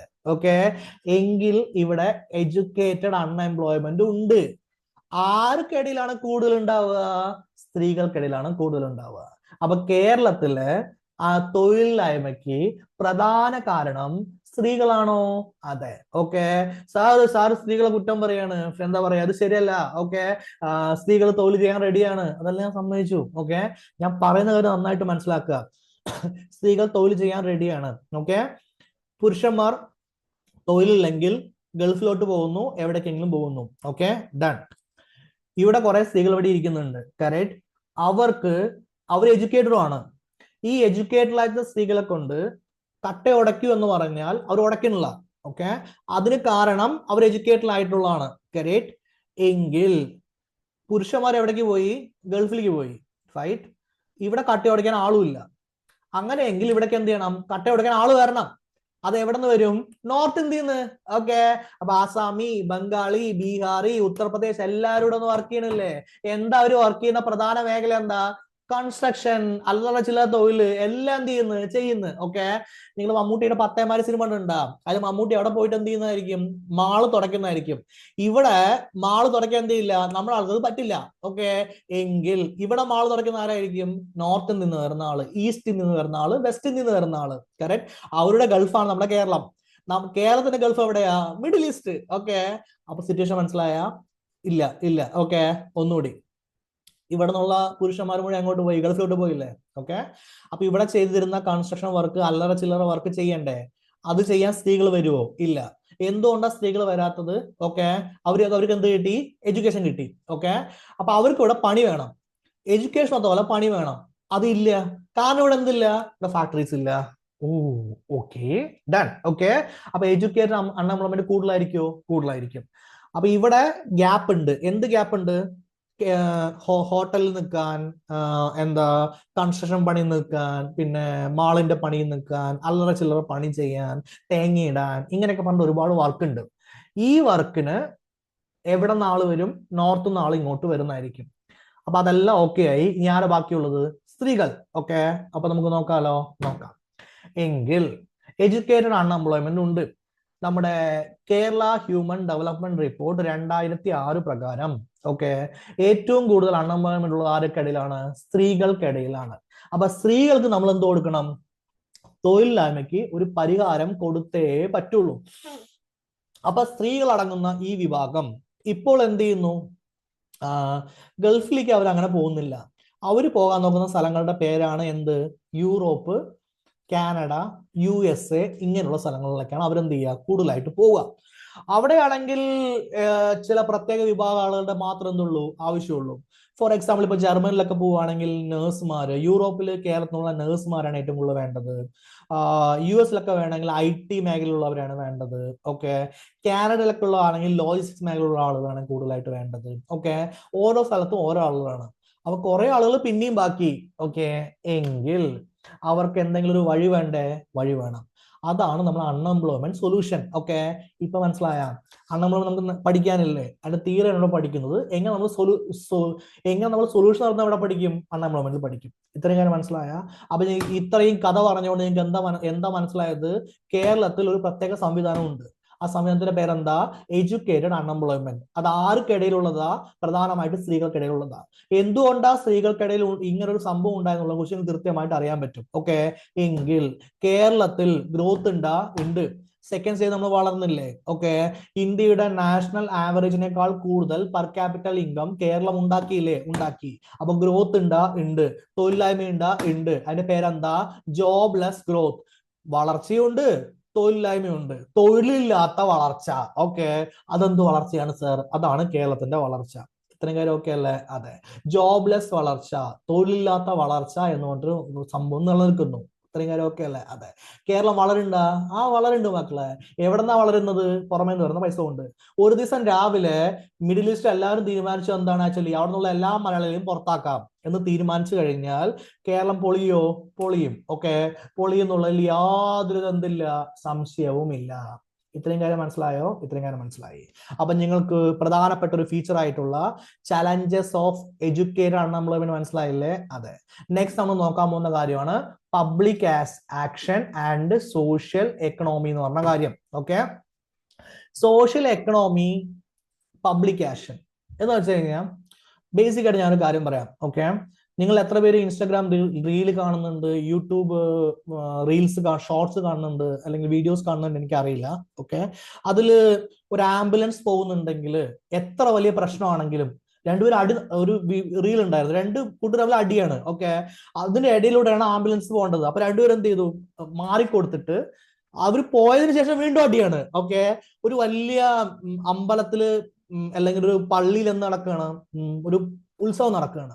അതിന്റെ ഇടയിലൂടെയാണ് ആംബുലൻസിന് പോകേണ്ടത്. നമ്മൾ എന്ത് ചെയ്യുന്നതായിരിക്കും? വഴി വിട്ടു കൊടുക്കുന്നതായിരിക്കും. ഓക്കെ, അപ്പൊ അവിടെ ഉത്സവമാണോ, ദേവനാണോ, ദേവിയാണോ എന്ന് നമ്മൾ എന്ത് ചെയ്യുന്നില്ല, നോക്കുന്നില്ല. ആരെങ്കിലും എന്താ പറയാ, ഒരാൾക്ക് ഒരു പ്രശ്നം വന്നിട്ടുണ്ട്, ഇടപെടാൻ വേണ്ടി എന്തുണ്ടാവും? കുറെ ആളുകൾ കൂട്ടമായിട്ട് ഒരുമിച്ച് വരുന്നുണ്ടാവും. ഓക്കെ, ഒരു മുഖ്യമന്ത്രി ആയിരുന്നാലും ട്രാഫിക് ബ്ലോക്ക് ഉണ്ടാക്കി ആളുകൾക്ക് പോകാൻ പറ്റുന്നില്ല, ആളുകൾ എന്ത് ചെയ്യും? ചോദ്യം ചെയ്യും. അപ്പൊ കേരളത്തില് പബ്ലിക് ആക്ഷൻ ഉണ്ട്. ഓക്കെ, അതിന് കാരണം എന്താ? കേരളത്തിലെ എഡ്യൂക്കേഷൻ. അപ്പൊ കേരളം ഒരു സോഷ്യൽ എക്കണോമി ആണോ? അതെ. നമ്മുടെ ഏറ്റവും വലിയ അസറ്റ് എന്ന് പറഞ്ഞാൽ ആരാ? കേരളത്തിലെ ജനങ്ങളാണ്. ഇത്രയും കാര്യമൊക്കെ അല്ലേ? ഇതിന്റെ പേരാണ് കേരള മോഡൽ. അപ്പോ ഈ സോഷ്യൽ എക്കണോമി ഈ കേരളത്തിലെ ഹ്യൂമൻ ഡെവലപ്മെന്റ് ചെയ്തിട്ടുണ്ട്, ഒരുപാട് സഹായിച്ചിട്ടുണ്ട്. ഓക്കെ, ഇങ്ങനെ ഒരു സോഷ്യൽ എക്കണോമി ഉണ്ടാക്കാൻ പ്രധാനപ്പെട്ട കാരണം ആരെന്ന് ചോദിച്ചു കഴിഞ്ഞാൽ നിങ്ങൾ പറയാൻ പോകുന്ന ആളുകളുടെ പേരാണ് ശ്രീനാരായണ ഗുരു, ചട്ടമ്പി സ്വാമി, അയ്യങ്കാളി. ഇത് സാർ കേരള ഹിസ്റ്ററിയാണോ പഠിപ്പിക്കുന്നത്? അതെ, ഇവര് പ്രവർത്തിച്ചത് കൊണ്ടല്ലേ ഓക്കെ എഡ്യൂക്കേഷൻ ഇൻസ്റ്റിറ്റ്യൂഷനിൽ എല്ലാവരെയും കയറ്റാൻ വേണ്ടി എന്ത് ചെയ്ത് തീരുമാനമായത്? പഞ്ചമി എന്ന് പറയുന്ന ഒരു കുട്ടിയെ കയറ്റിയില്ലെങ്കിൽ എന്ത് ചെയ്യും? നിങ്ങളുടെ പാഠം മുഴുവൻ ഞങ്ങൾ എന്ത് ചെയ്യും?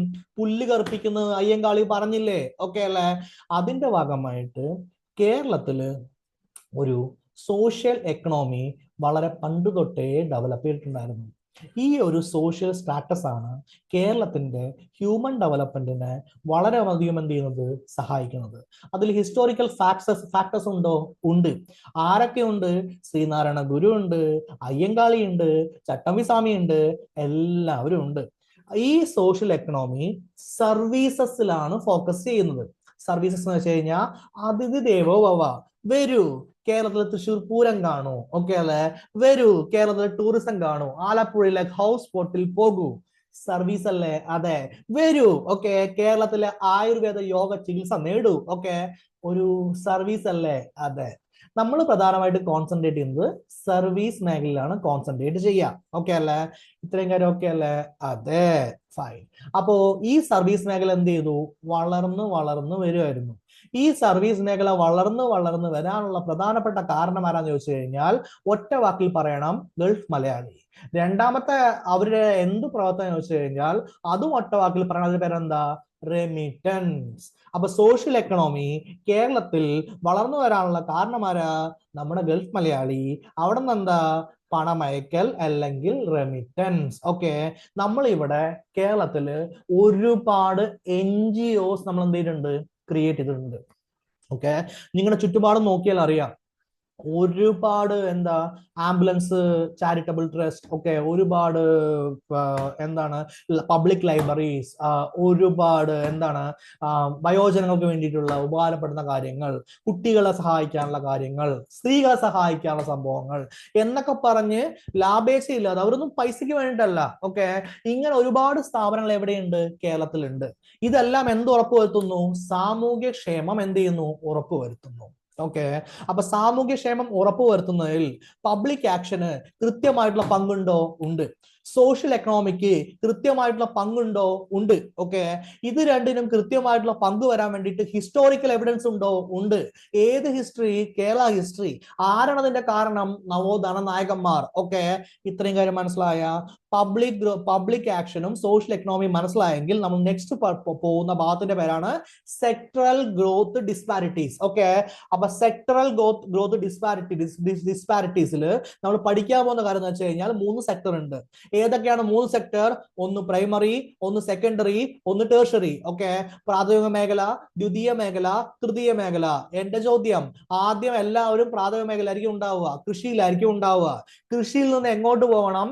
സെക്കൻഡറി സെക്ടറായ വ്യവസായത്തിലേക്ക് പോകണം. പിന്നീട് എവിടേക്ക് പോകണം? ടേർഷറി സെക്ടറിലേക്ക് പോകണം. ഇങ്ങനെയാണ് എന്ത് ചെയ്യുക? എല്ലാവരും വളരുക. പക്ഷെ നമ്മൾ പ്രധാനമായിട്ട് ഹ്യൂമൻ ഡെവലപ്മെന്റിൽ കോൺസെൻട്രേറ്റ് ചെയ്ത കാരണം കൃഷിയിലേക്ക് ആളുകൾ പോകുന്നുണ്ടോ? ഇല്ല. ഓക്കെ, അപ്പൊ കൃഷി പൊളിഞ്ഞു കേരളത്തില്.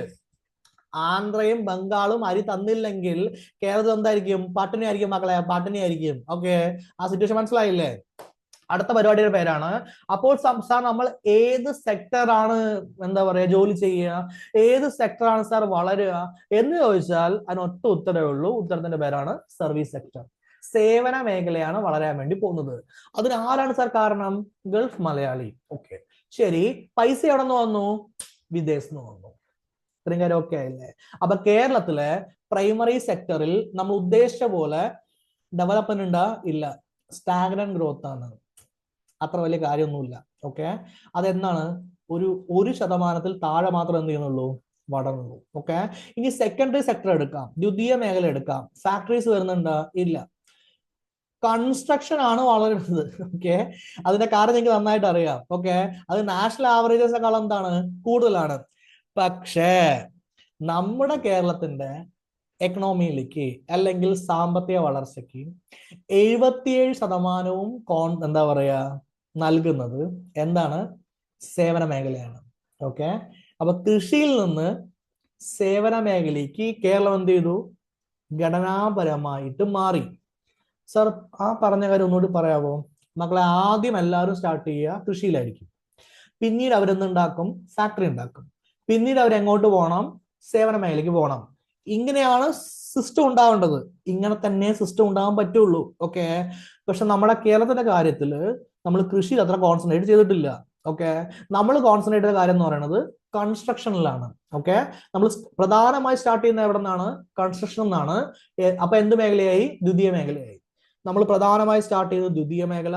ഇത് നമ്മൾ എവിടേക്ക് ഷിഫ്റ്റ് ചെയ്തു, തൃതീയ മേഖലയ്ക്ക് നമ്മൾ ഷിഫ്റ്റ് ചെയ്തു. നമ്മുടെ അടുത്ത് കൃഷി ഉണ്ടാ, ഇല്ല. ഇനി ദ്വിതീയ മേഖല എന്ന് പറഞ്ഞാൽ ലോകത്ത് എല്ലാവരും എന്താ പഠിക്കുക, ഫാക്ടറിയാണ്. നമ്മുടെ അടുത്ത് ഫാക്ടറി ഉണ്ടാ, അതും ഇല്ല. എന്ത് മാത്രമേ ഉള്ളൂ, കെട്ടിടം കെട്ടുന്ന പരിപാടി മാത്രമേ ഉള്ളൂ. അപ്പൊ നമ്മുടെ പ്രധാനപ്പെട്ട വരുമാന മാർഗം എന്താ, ഒന്ന് കെട്ടിടം കെട്ടുക, രണ്ടാമത്തെ പണി എന്താ, സേവന മേഖല. ഓക്കെ, ടൂറിസം അടക്കമുള്ള എല്ലാ സേവന മേഖലകളും. അപ്പൊ ഈ സേവന മേഖലയിൽ ഡോക്ടർ, ഓക്കെ, എഞ്ചിനീയർ, പിന്നെന്താ വക്കീൽ, ഓക്കെ, നേഴ്സ്, ടീച്ചർ, ഇവരൊക്കെ എന്താ സേവന മേഖലയല്ലേ? ഇതിലല്ലേ നമ്മൾ ഏറ്റവും കൂടുതൽ വർക്ക് നടക്കുന്നത്. ഓക്കെ, ഈ സേവന മേഖലയാണ് 2020 77% കേരളത്തിന്റെ എന്താ സാമ്പത്തിക വളർച്ചയ്ക്ക് സംഭാവന നൽകുന്നത്. ഓക്കെ, അപ്പൊ കൃഷിയിൽ നിന്ന് നമ്മൾ എങ്ങോട്ട് മാറി, സേവന മേഖലയ്ക്ക് മാറി. അതിന് കാരണം ആരാ, നമ്മുടെ കേരള മോഡൽ ഡെവലപ്മെന്റ് ആണ്. ഓക്കെ, അപ്പൊ കേരളത്തിൽ ഒരു സോഷ്യൽ എക്കണോമി ഉണ്ടായിരുന്നില്ലേ? ഞാൻ നേരത്തെ പറഞ്ഞതുപോലെ നമ്മുടെ സാമൂഹ്യ വ്യവസ്ഥയിൽ സോഷ്യൽ മൂവ്മെന്റ്സ് ഉണ്ടായിട്ടില്ലേ? സോഷ്യൽ മൂവ്മെന്റ്സ് പറഞ്ഞ അർത്ഥം എന്താ, സാമൂഹ്യ നായകന്മാര് ഒരുപാട് മാറ്റം വരുത്തിയില്ലേ? അതിന്റെ ഭാഗമായിട്ട് ഹ്യൂമൻ ഡെവലപ്മെന്റ് വളർന്നില്ലേ? വളർന്നു. ഓക്കെ, നമ്മളിപ്പോ ഞാൻ നേരത്തെ ഒരു 2 മിനിറ്റ് പറഞ്ഞ പോലെ ഗവൺമെന്റിനെ ചോദ്യം ചെയ്യുക, അല്ലെങ്കിൽ ആളുകൾ ഒരുമിച്ച് വരിക. ഇതിന് കാരണം സ്കൂളിൽ നിന്ന് കിട്ടുന്ന വിദ്യാഭ്യാസം മാത്രമാണോ? അല്ല മക്കളെ. ഓക്കെ, ഒരു പുറമെ നിന്ന് കഴിഞ്ഞാൽ ഒരു ചായക്കട ആയാലും, ഓക്കെ, ഒരു ലൈബ്രറി ആയാലും നമ്മൾ എന്ത് ചെയ്യുന്നതായിരിക്കും, രാഷ്ട്രീയം ചർച്ച ചെയ്യുന്നതായിരിക്കും. ഓക്കെ, അങ്ങനെ ഒരു സിറ്റുവേഷൻ എന്നുണ്ട് നമ്മളവിടെ വളരെ കൂടുതലാണ്. അത് നമ്മൾ വിളിക്കുന്ന പേരാണ് ലൈബ്രറി മൂവ്മെന്റ്. സോ അങ്ങനെ ഒരു മൂവ്മെന്റ് തന്നെ ഉണ്ട്. ഓക്കെ അല്ലേ? ഒരു 1950-കളിലൂടെ സ്റ്റേറ്റിന്റെ ഗ്രാൻഡിലൂടെ, അതായത് എന്താ, സംസ്ഥാനം തന്നെ പ്രോത്സാഹിപ്പിച്ച് കേരളത്തിൽ ഒരുപാട് സ്ഥലത്ത് ലൈബ്രറികൾ കൊണ്ടുവന്നു. എന്നിട്ട് അതിൽ കൊടുത്തിട്ടുള്ള ബുക്കുകൾ എന്ത് ചെയ്തു, വായിച്ചു. വായനശാലകൾ വളർന്നു. ഈ വായനയിലൂടെയാണ് കേട്ടാ കേരളത്തിൽ എഡ്യൂക്കേഷൻ വളർന്നത്. അല്ലാതെ സ്കൂളിൽ നിന്ന് പഠിക്കുന്ന ABCDയോ അല്ലെങ്കിൽ എന്താണ് actually x=y², sine theta by cos തീറ്റയോ, ഇതെല്ലാം നമ്മുടെ എഡ്യൂക്കേഷൻ. നമ്മുടെ എഡ്യൂക്കേഷൻ എന്ന് പറഞ്ഞാൽ എന്താ, സോഷ്യൽ എഡ്യൂക്കേഷൻ ആണ്. ഓക്കെ, അതിന് ചുക്കാൻ പിടിച്ചതാരെന്ന് വെച്ച് കഴിഞ്ഞാൽ നിങ്ങൾ എപ്പോഴും പറയുന്ന മൂവ്മെന്റിന്റെ പേരാണ് ലൈബ്രറി മൂവ്മെന്റ്. ഓക്കെ, പുറമേ നിന്ന് കിട്ടിയ അറിവായിരിക്കും നമുക്ക് എന്ത് ചെയ്യുക, ഏറ്റവും കൂടുതൽ യൂസ് ഉണ്ടായിട്ടുണ്ടാവുക. ഏതിനേക്കാളും സ്കൂളിൽ നിന്നോ കോളേജിൽ നിന്നോ കിട്ടിയ അറിവിനേക്കാളും. എങ്ങനെ? ഓക്കെ അല്ലേ? അതെ. ഓക്കെ, അടുത്ത മൂവ്മെന്റിന്റെ പേരെന്താ, പീപ്പിൾ സയൻസ് മൂവ്മെന്റ്. കേരളത്തിൽ വന്നിട്ട് എന്താ പറയാ, രാഹുകാലം നോക്കണമെന്നോ, അല്ലെങ്കിൽ എന്താ ഒരു കറുത്ത പൂച്ച പോയി കഴിഞ്ഞാൽ ഇന്ന് പോവാൻ പറ്റില്ല എന്നോ, പിന്നെ തിരിച്ചു വിളിച്ച പ്രശ്നമാണെന്നോ, ഓക്കെ, എന്താ ഗ്രഹണം കണ്ടു കഴിഞ്ഞാൽ എന്തെങ്കിലും ഇഷ്യൂ വരുന്നോ, അപ്പൊ ഭക്ഷണം കഴിക്കാൻ പറ്റില്ല എന്നോ, അങ്ങനെയൊക്കെ പറഞ്ഞു കഴിഞ്ഞാൽ കേരളത്തിലുള്ള ആളുകൾ എന്ന് പറയും, ഇതൊക്കെ ആരോടാ ഈ പറയുന്നത്? ഓക്കെ, ഇതും കടന്നവനാണ് ഈ KK ജോസഫ് എന്ന് പറയില്ലേ? അങ്ങനെ പറയണമെങ്കിൽ അതിന്റെ പേരാണ് പീപ്പിൾ സയൻസ് മൂവ്മെന്റ്. ഓക്കെ, അപ്പൊ കേരളത്തിൽ എന്തൊക്കെ മൂവ്മെന്റ് ഉണ്ട്? ഒന്ന് ലൈബ്രറി മൂവ്മെന്റ്, വായിച്ച് വളരുക, വായിച്ച് മിടുക്കരാകുക, നമ്മൾ മിടുക്കരായി. ഓക്കെ, 2 ഈ വായനയുടെ എന്ത് വന്നു, സയൻസിന് ഡെവലപ്മെന്റ് വന്നു. അങ്ങനെ 1970-കളായപ്പോ നമ്മൾ പ്രകൃതി എന്ത് പറഞ്ഞു, സംരക്ഷിക്കണമെന്ന് പറഞ്ഞു. സ്ത്രീകൾക്ക് എന്ത് കൊടുക്കണം, കൂടുതൽ അവകാശങ്ങൾ കൊടുക്കണം എന്ന് പറഞ്ഞു. ഇതിന്റെ എല്ലാ ഭാഗമായിട്ട് കേരളത്തിൽ നിന്നുണ്ടായി ഒരു പ്രത്യേക എക്കണോമി ഉണ്ടായി. അതിന്റെ പേരാണ് സോഷ്യൽ എക്കണോമി. വെറും പൈസ എന്നതിന്റെ പിന്നിൽ മാത്രം പോകുന്നതല്ല. നമ്മൾ പൈസയുടെ പിന്നിൽ പിന്നിൽ പോകുമ്പോൾ കൂടെ എന്ത് നോക്കും? സ്ത്രീകളുടെ ഡെവലപ്മെന്റ് നോക്കും, എൻവയോൺമെന്റ് നോക്കും. നോക്കിയില്ലെങ്കിൽ 2018 പോലെ എന്ത് കിട്ടും? പ്രളയം കിട്ടുന്നതായിരിക്കും. ഓക്കെ അല്ലേ? സയൻസ് മൂവ്മെന്റ് നോക്കും. അന്ധവിശ്വാസങ്ങൾക്കെതിരെ എന്ത് ചെയ്യും? നമ്മൾ പോരാടും. എപ്പോഴും നമ്മൾ ചെയ്യുന്നുണ്ട്? സാമൂഹ്യ പരിഷ്കർത്താക്കൾ ഇവിടെ അടിത്തറയിട്ടിട്ടുണ്ട്. ഓക്കെ അല്ലേ? ലൈബ്രറി മൂവ്മെന്റ് പോലെ എന്ത് ചെയ്യും? നമ്മൾ വായനശാല കൊണ്ടുവരും. അതിലൂടെ നമ്മൾ എന്ത് ചെയ്യുന്ന ആക്ച്വലി എന്താ പറയാ, ആളുകളുടെ പൊളിറ്റിക്കൽ തിങ്കിങ് നമ്മൾ എന്ത് ചെയ്യും? ഡെവലപ്പ് ചെയ്യും. അതിലൂടെ നമ്മൾ കേരള മോഡലിലൂടെ ഒരു എക്കണോമി ക്രിയേറ്റ് ചെയ്യും. ആ എക്കണോമിയുടെ പേരാണ് സോഷ്യൽ എക്കണോമി. ഓക്കെ, ഇത്രയും കാര്യം ഓക്കെ ആണല്ലോ? അതെ. അങ്ങനെ കേരളത്തിൽ എന്തുണ്ട്? നോൺ പ്രോഫിറ്റ് ഇൻസ്റ്റിറ്റ്യൂഷൻസ് ഉണ്ട്. നമ്മൾ പഠിച്ചതല്ലേ? ഈ നോൺ പ്രോഫിറ്റ് ഇൻസ്റ്റിറ്റ്യൂഷൻ എന്ന് പറയുന്നത് ഒരു 3.26 ലാക്ക്. ഓക്കെ, കേരളത്തിൽ മാത്രമാണ്, ഇന്ത്യയിലല്ല. 3,25,000 നോൺ പ്രോഫിറ്റ് ഇൻസ്റ്റിറ്റ്യൂഷൻ എവിടെയുണ്ട്? ഇവിടെ ഉണ്ട്. ഇന്ത്യയുടെ ടോട്ടലിന്റെ 10.3%. ഓക്കെ, സോറി, ഇതാണ് ഇന്ത്യയുടെ ടോട്ടലിന്റെ 10.3% ആരാ റെപ്രസെന്റ് ചെയ്യുന്നത്? കേരളമാണ് റെപ്രസെന്റ് ചെയ്യുന്നത്. പക്ഷെ ഇന്ത്യയുടെ ടോട്ടലിന്റെ മൊത്തം 2.6% ജനങ്ങളെ എവിടെയുള്ളൂ? കേരളത്തിലുള്ളൂ. എന്നിട്ടും ഇത്ര അധികം നോൺ പ്രോഫിറ്റ് ഓർഗനൈസേഷൻ എന്ത് ചെയ്യുന്നു? കേരളത്തിൽ വർക്ക് ചെയ്യുന്നുണ്ട്. ഓക്കെ, അവര് വരുന്നതുകൊണ്ട് ആളുകൾക്ക് ഗുണം ഉണ്ടാവുന്നത് മാത്രമല്ല, ജോലിയും കിട്ടുന്നു. 2008 കണക്ക് പ്രകാരം 16.3 ലക്ഷം ആളുകൾ എന്ത് ചെയ്യുന്നു? ഈ നോൺ പ്രോഫിറ്റ് ഓർഗനൈസേഷനിൽ വർക്ക് ചെയ്യുന്നു. ഓക്കെ അല്ലെ? കേരളത്തിന്റെ മൊത്തം തൊഴിലിന്റെ 13% എന്താ കൊടുക്കുന്നത്? ഈ നോൺ പ്രോഫിറ്റ് ഓർഗനൈസേഷൻസ് ആണ് കൊടുക്കുന്നത്. നോൺ പ്രോഫിറ്റ് ഇൻസ്റ്റിറ്റ്യൂഷൻ ആണ് കൊടുക്കുന്നത്. അപ്പൊ ഒരു സ്ത്രീകൾക്ക് ഡെവലപ്മെന്റിന് വേണ്ടിയിട്ട് ഒരു ഇൻസ്റ്റിറ്റ്യൂഷൻ വരുന്നുണ്ടെങ്കിൽ അവിടെ ആളുകൾക്ക് എന്ത് കിട്ടുന്നുണ്ട്? ജോലിയും കിട്ടുന്നുണ്ട്. അവര് സൊസൈറ്റിയെ വളർത്തുന്നു. അതിലൂടെ അവർ സ്ത്രീകളെ ഡെവലപ്പ് ചെയ്യുന്നു. കുട്ടികൾക്ക് വേണ്ടി ഡെവലപ്മെന്റിന് വേണ്ടി ഇൻസ്റ്റിറ്റ്യൂഷൻ വരുന്നുണ്ടെങ്കിൽ അതെന്ത് ചെയ്യുന്നു? അവിടെ ജോലിയും കിട്ടുന്നു. അവരെന്ത് ചെയ്യുന്നു? കുട്ടികളെ ഡെവലപ്പും ചെയ്യുന്നു. ഒരു വെടിക്ക് രണ്ട് പക്ഷി. ഈ രണ്ട് വെടിയും കൂടി ചേർന്ന് കഴിഞ്ഞാൽ അതിന്റെ പേരാണ് എന്ത്? എന്താ അതിന്റെ പേര്? Kerala development model. ഇത്രയും കാര്യം ഓക്കെ അല്ലേ? ഡണ്ണാണല്ലോ? അതെ. ഈ വെടി എന്നൊക്കെ പറഞ്ഞ എന്റെ അമ്മ ഒന്നും പറയാൻ പറ്റാത്ത സിറ്റുവേഷൻ ആണ്. ഓക്കെ അല്ലേ? അതായത് എക്സാമിന് വേണ്ടി പറഞ്ഞതാണ്. ഇതായല്ലോ? ഓക്കെ അല്ലേ? ഫൈൻ. ഓക്കെ, ഇനി അടുത്തതിന്റെ പേരാണ് role of cooperatives and non profit sector. അപ്പൊ നോൺ പ്രോഫിറ്റ് സെക്ടറിൽ നമ്മൾ തന്നെ പഠിച്ചിട്ടുണ്ടായിരുന്നത്. ഓക്കെ, അപ്പൊ നിങ്ങൾക്ക് കാര്യങ്ങൾ അറിയാമല്ലോ. ഇത് ഒരു ക്രൂഷ്യൽ റോള് കേരളത്തിന്റെ സോഷ്യൽ എക്കണോമിയിൽ ഉണ്ടാക്കിയിട്ടുണ്ടാവും. ഓക്കെ, കോപ്പറേറ്റീവ് മൂവ്മെന്റ് എന്ന് പറഞ്ഞാൽ എന്താ? നിങ്ങളുടെ തൊട്ടടുത്തൊരു സൊസൈറ്റി ഇല്ലേ? ആ സൊസൈറ്റിയുടെ പ്രധാനപ്പെട്ട ലക്ഷ്യം എന്താ? സാമൂഹ്യ വളർച്ചയല്ലേ? അല്ലാതെ ബാങ്കിലെ പ്രവർത്തിക്കലാണോ? ഓക്കെ, ഇപ്പൊ 2025 നിങ്ങൾ അവിടെ പോയിട്ട് സൊസൈറ്റിയിൽ പോയിട്ട് പറയുകയാണെങ്കിൽ അവരും ബാങ്ക് പോലെ തന്നെ ആയിരിക്കും. ബാങ്കിനെക്കാളും കഷ്ടമായിരിക്കും കാണുന്ന സിറ്റുവേഷൻ. ഓക്കെ, പക്ഷെ എന്നാലും സൊസൈറ്റി ഉണ്ടാക്കിയത് എന്തിനു വേണ്ടിയിട്ടാണ്? ഗാന്ധിജി കണ്ട സ്വപ്നമല്ലേ? ഗാന്ധിജി കണ്ട കിനാശേരി ഉണ്ടാക്കാൻ വേണ്ടി എന്ത് ചെയ്തു? നമ്മള് സൊസൈറ്റി ഉണ്ടാക്കിയത്, സഹകരണ ബാങ്ക്. ഓക്കെ, അത് ഉണ്ടാക്കിയത്. ആ ബാങ്ക് എന്താ? ഒരു 18,812 ഒരു കോപ്പറേറ്റീവ് സൊസൈറ്റി 2016 കേരളത്തിലുണ്ട്. ഓക്കെ, ഒരു 91.28 ലക്ഷം വളണ്ടിയേഴ്സ് നോൺ പ്രോഫിറ്റ് സെക്ടറിൽ എന്ത് ചെയ്യുന്നുണ്ട്? വർക്ക് ചെയ്യുന്നുണ്ട്. വളണ്ടിയേഴ്സ് ആണ്ട, ജോലിയല്ല കേട്ടോ, വളണ്ടിയേഴ്സ് വർക്ക് ചെയ്യുന്നുണ്ട്. ഓക്കെ, അഡൽട്ട് പോപ്പുലേഷന്റെ 35% എന്ത് ചെയ്യുന്നു? സാമൂഹിക കാര്യങ്ങൾക്ക് വേണ്ടി പോകുന്നു. ഓക്കെ, നിങ്ങൾക്കൊരു ആക്സിഡന്റ് ആണെന്ന് വിചാരിക്കുക, ബ്ലഡ് കിട്ടാൻ കേരളത്തിൽ ഒരു പ്രശ്നം ഉണ്ടാവില്ല. നിങ്ങൾക്കൊരു ഓപ്പറേഷൻ ചെയ്യണമെന്ന് വിചാരിക്കൂ, ബ്ലഡ് കിട്ടാൻ കേരളത്തിൽ ഒരു പ്രശ്നം ഉണ്ടാവില്ല. ഓക്കെ അല്ലേ? ഒരു മെസ്സേജ് 100 പേര് വരും. അതാണ് മക്കളെ കേരളം. അതാണ് കേരളം. ഇത്രയും കാര്യം ഓക്കെ അല്ലേ? അതെ. അപ്പോ ഈ charitable societies schools, health care institutions ഒക്കെ ഉണ്ടാക്കിയിട്ടുണ്ട്. അപ്പൊ നമ്മുടെ കേരള മോഡലിന്റെ ഹ്യൂമൻ ഡെവലപ്മെന്റ് ഇൻഡെക്സിന്റെ 2 പ്രധാനപ്പെട്ട കാര്യങ്ങൾ എന്താ? നമ്പർ 1 എഡ്യൂക്കേഷൻ, നമ്പർ 2 എന്താ? Health services. ഈ 2 കാര്യങ്ങളില്ലേ? ഓക്കെ, ഈ 2 കാര്യങ്ങൾ അവിടെ ഉണ്ടല്ലോ? അതെ. എങ്കിൽ നമുക്ക് സ്ത്രീകളെ ഡെവലപ്പ് ചെയ്യണ്ടേ? അതിനുവേണ്ടി നമുക്ക് എന്തുണ്ട്? കുടുംബശ്രീ പോലുള്ള സൊസൈറ്റി ഉണ്ട്. കുടുംബശ്രീ സൊസൈറ്റി ആണോ? അതെ. കുടുംബശ്രീ മുഖാന്തരം സ്ത്രീകൾക്കിടയിലുള്ള തൊഴിലില്ലായ്മ നമുക്ക് ഒരു പരിധി വരെ അല്ല, വലിയൊരു രീതിയിൽ പരിഹരിക്കാൻ വേണ്ടി കഴിയുന്നുണ്ടോ? ഉണ്ട്.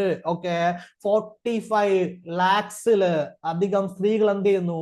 ഈ കുടുംബശ്രീ പോലുള്ള സൊസൈറ്റിയിൽ എന്ത് ചെയ്യുന്നതാണ്? വർക്ക് ചെയ്യുന്നു. ഓക്കെ അല്ലെ?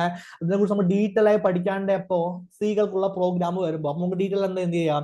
കുടുംബശ്രീയെ കുറിച്ച് പഠിക്കാം. ഇത്രയും കാര്യം ഓക്കെ അല്ലേ? അതെ.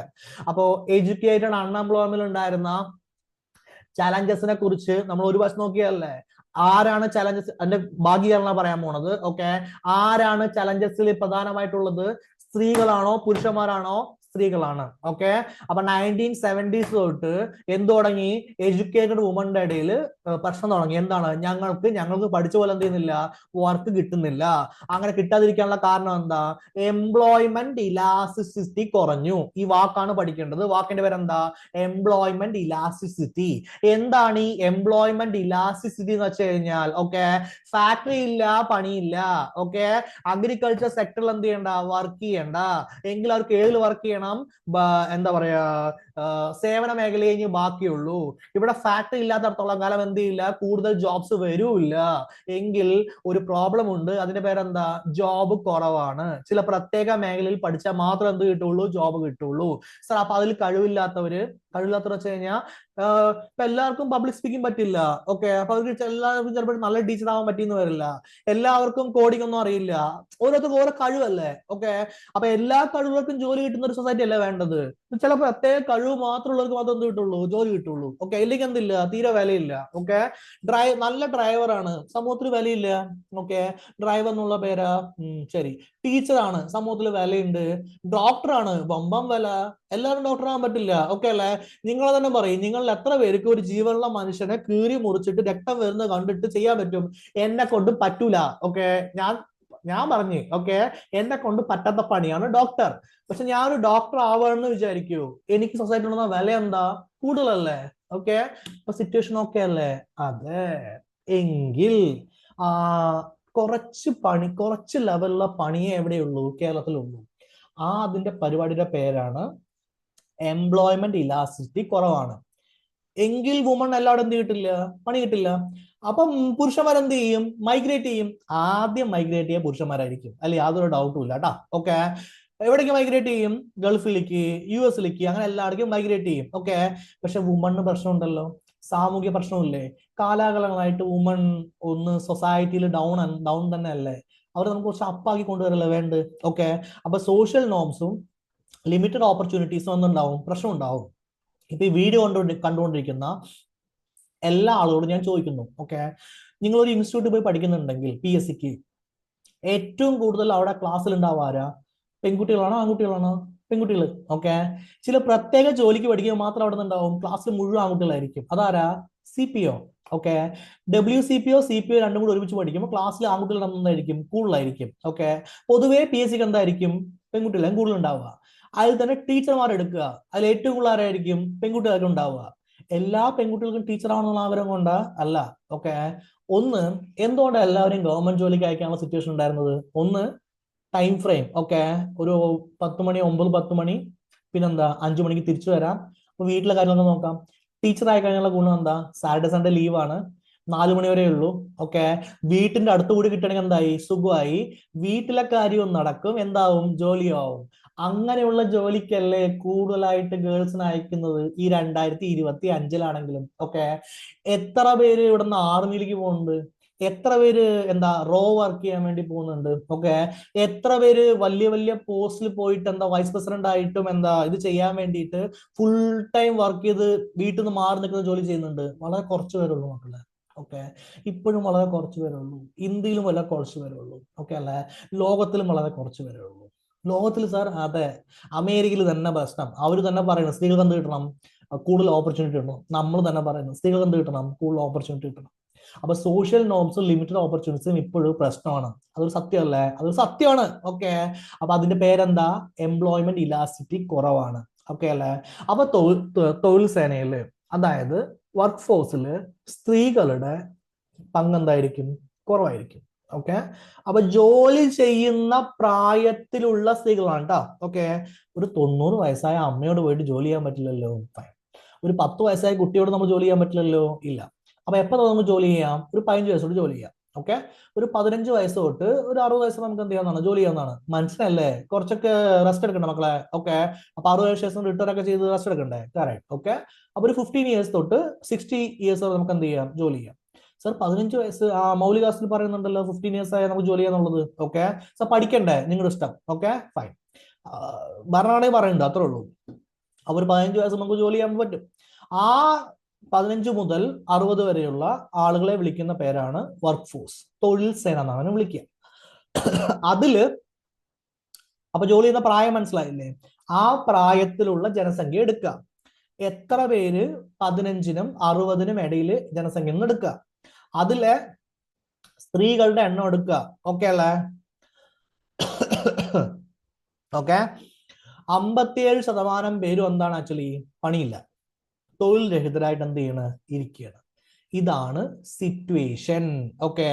അപ്പൊ കേരളത്തിലെ അൺഎംപ്ലോയ്മെന്റ് ആർക്കിടയിലുള്ളതാ? സ്ത്രീകൾക്കിടയിലുള്ളതാണ്. ഓക്കെ. പ്രധാന കാരണം എന്താ? അവർക്ക് എഡ്യൂക്കേഷൻ കിട്ടിയിട്ടുണ്ട്. എഡ്യൂക്കേഷൻ കിട്ടിയത് കൊണ്ടാണ് നമ്മളോട് കൂടി. ഇത് വൈരുദ്ധാത്മിക ഭൗതികവാദമാണല്ലോ. അതെ. ഓക്കെ.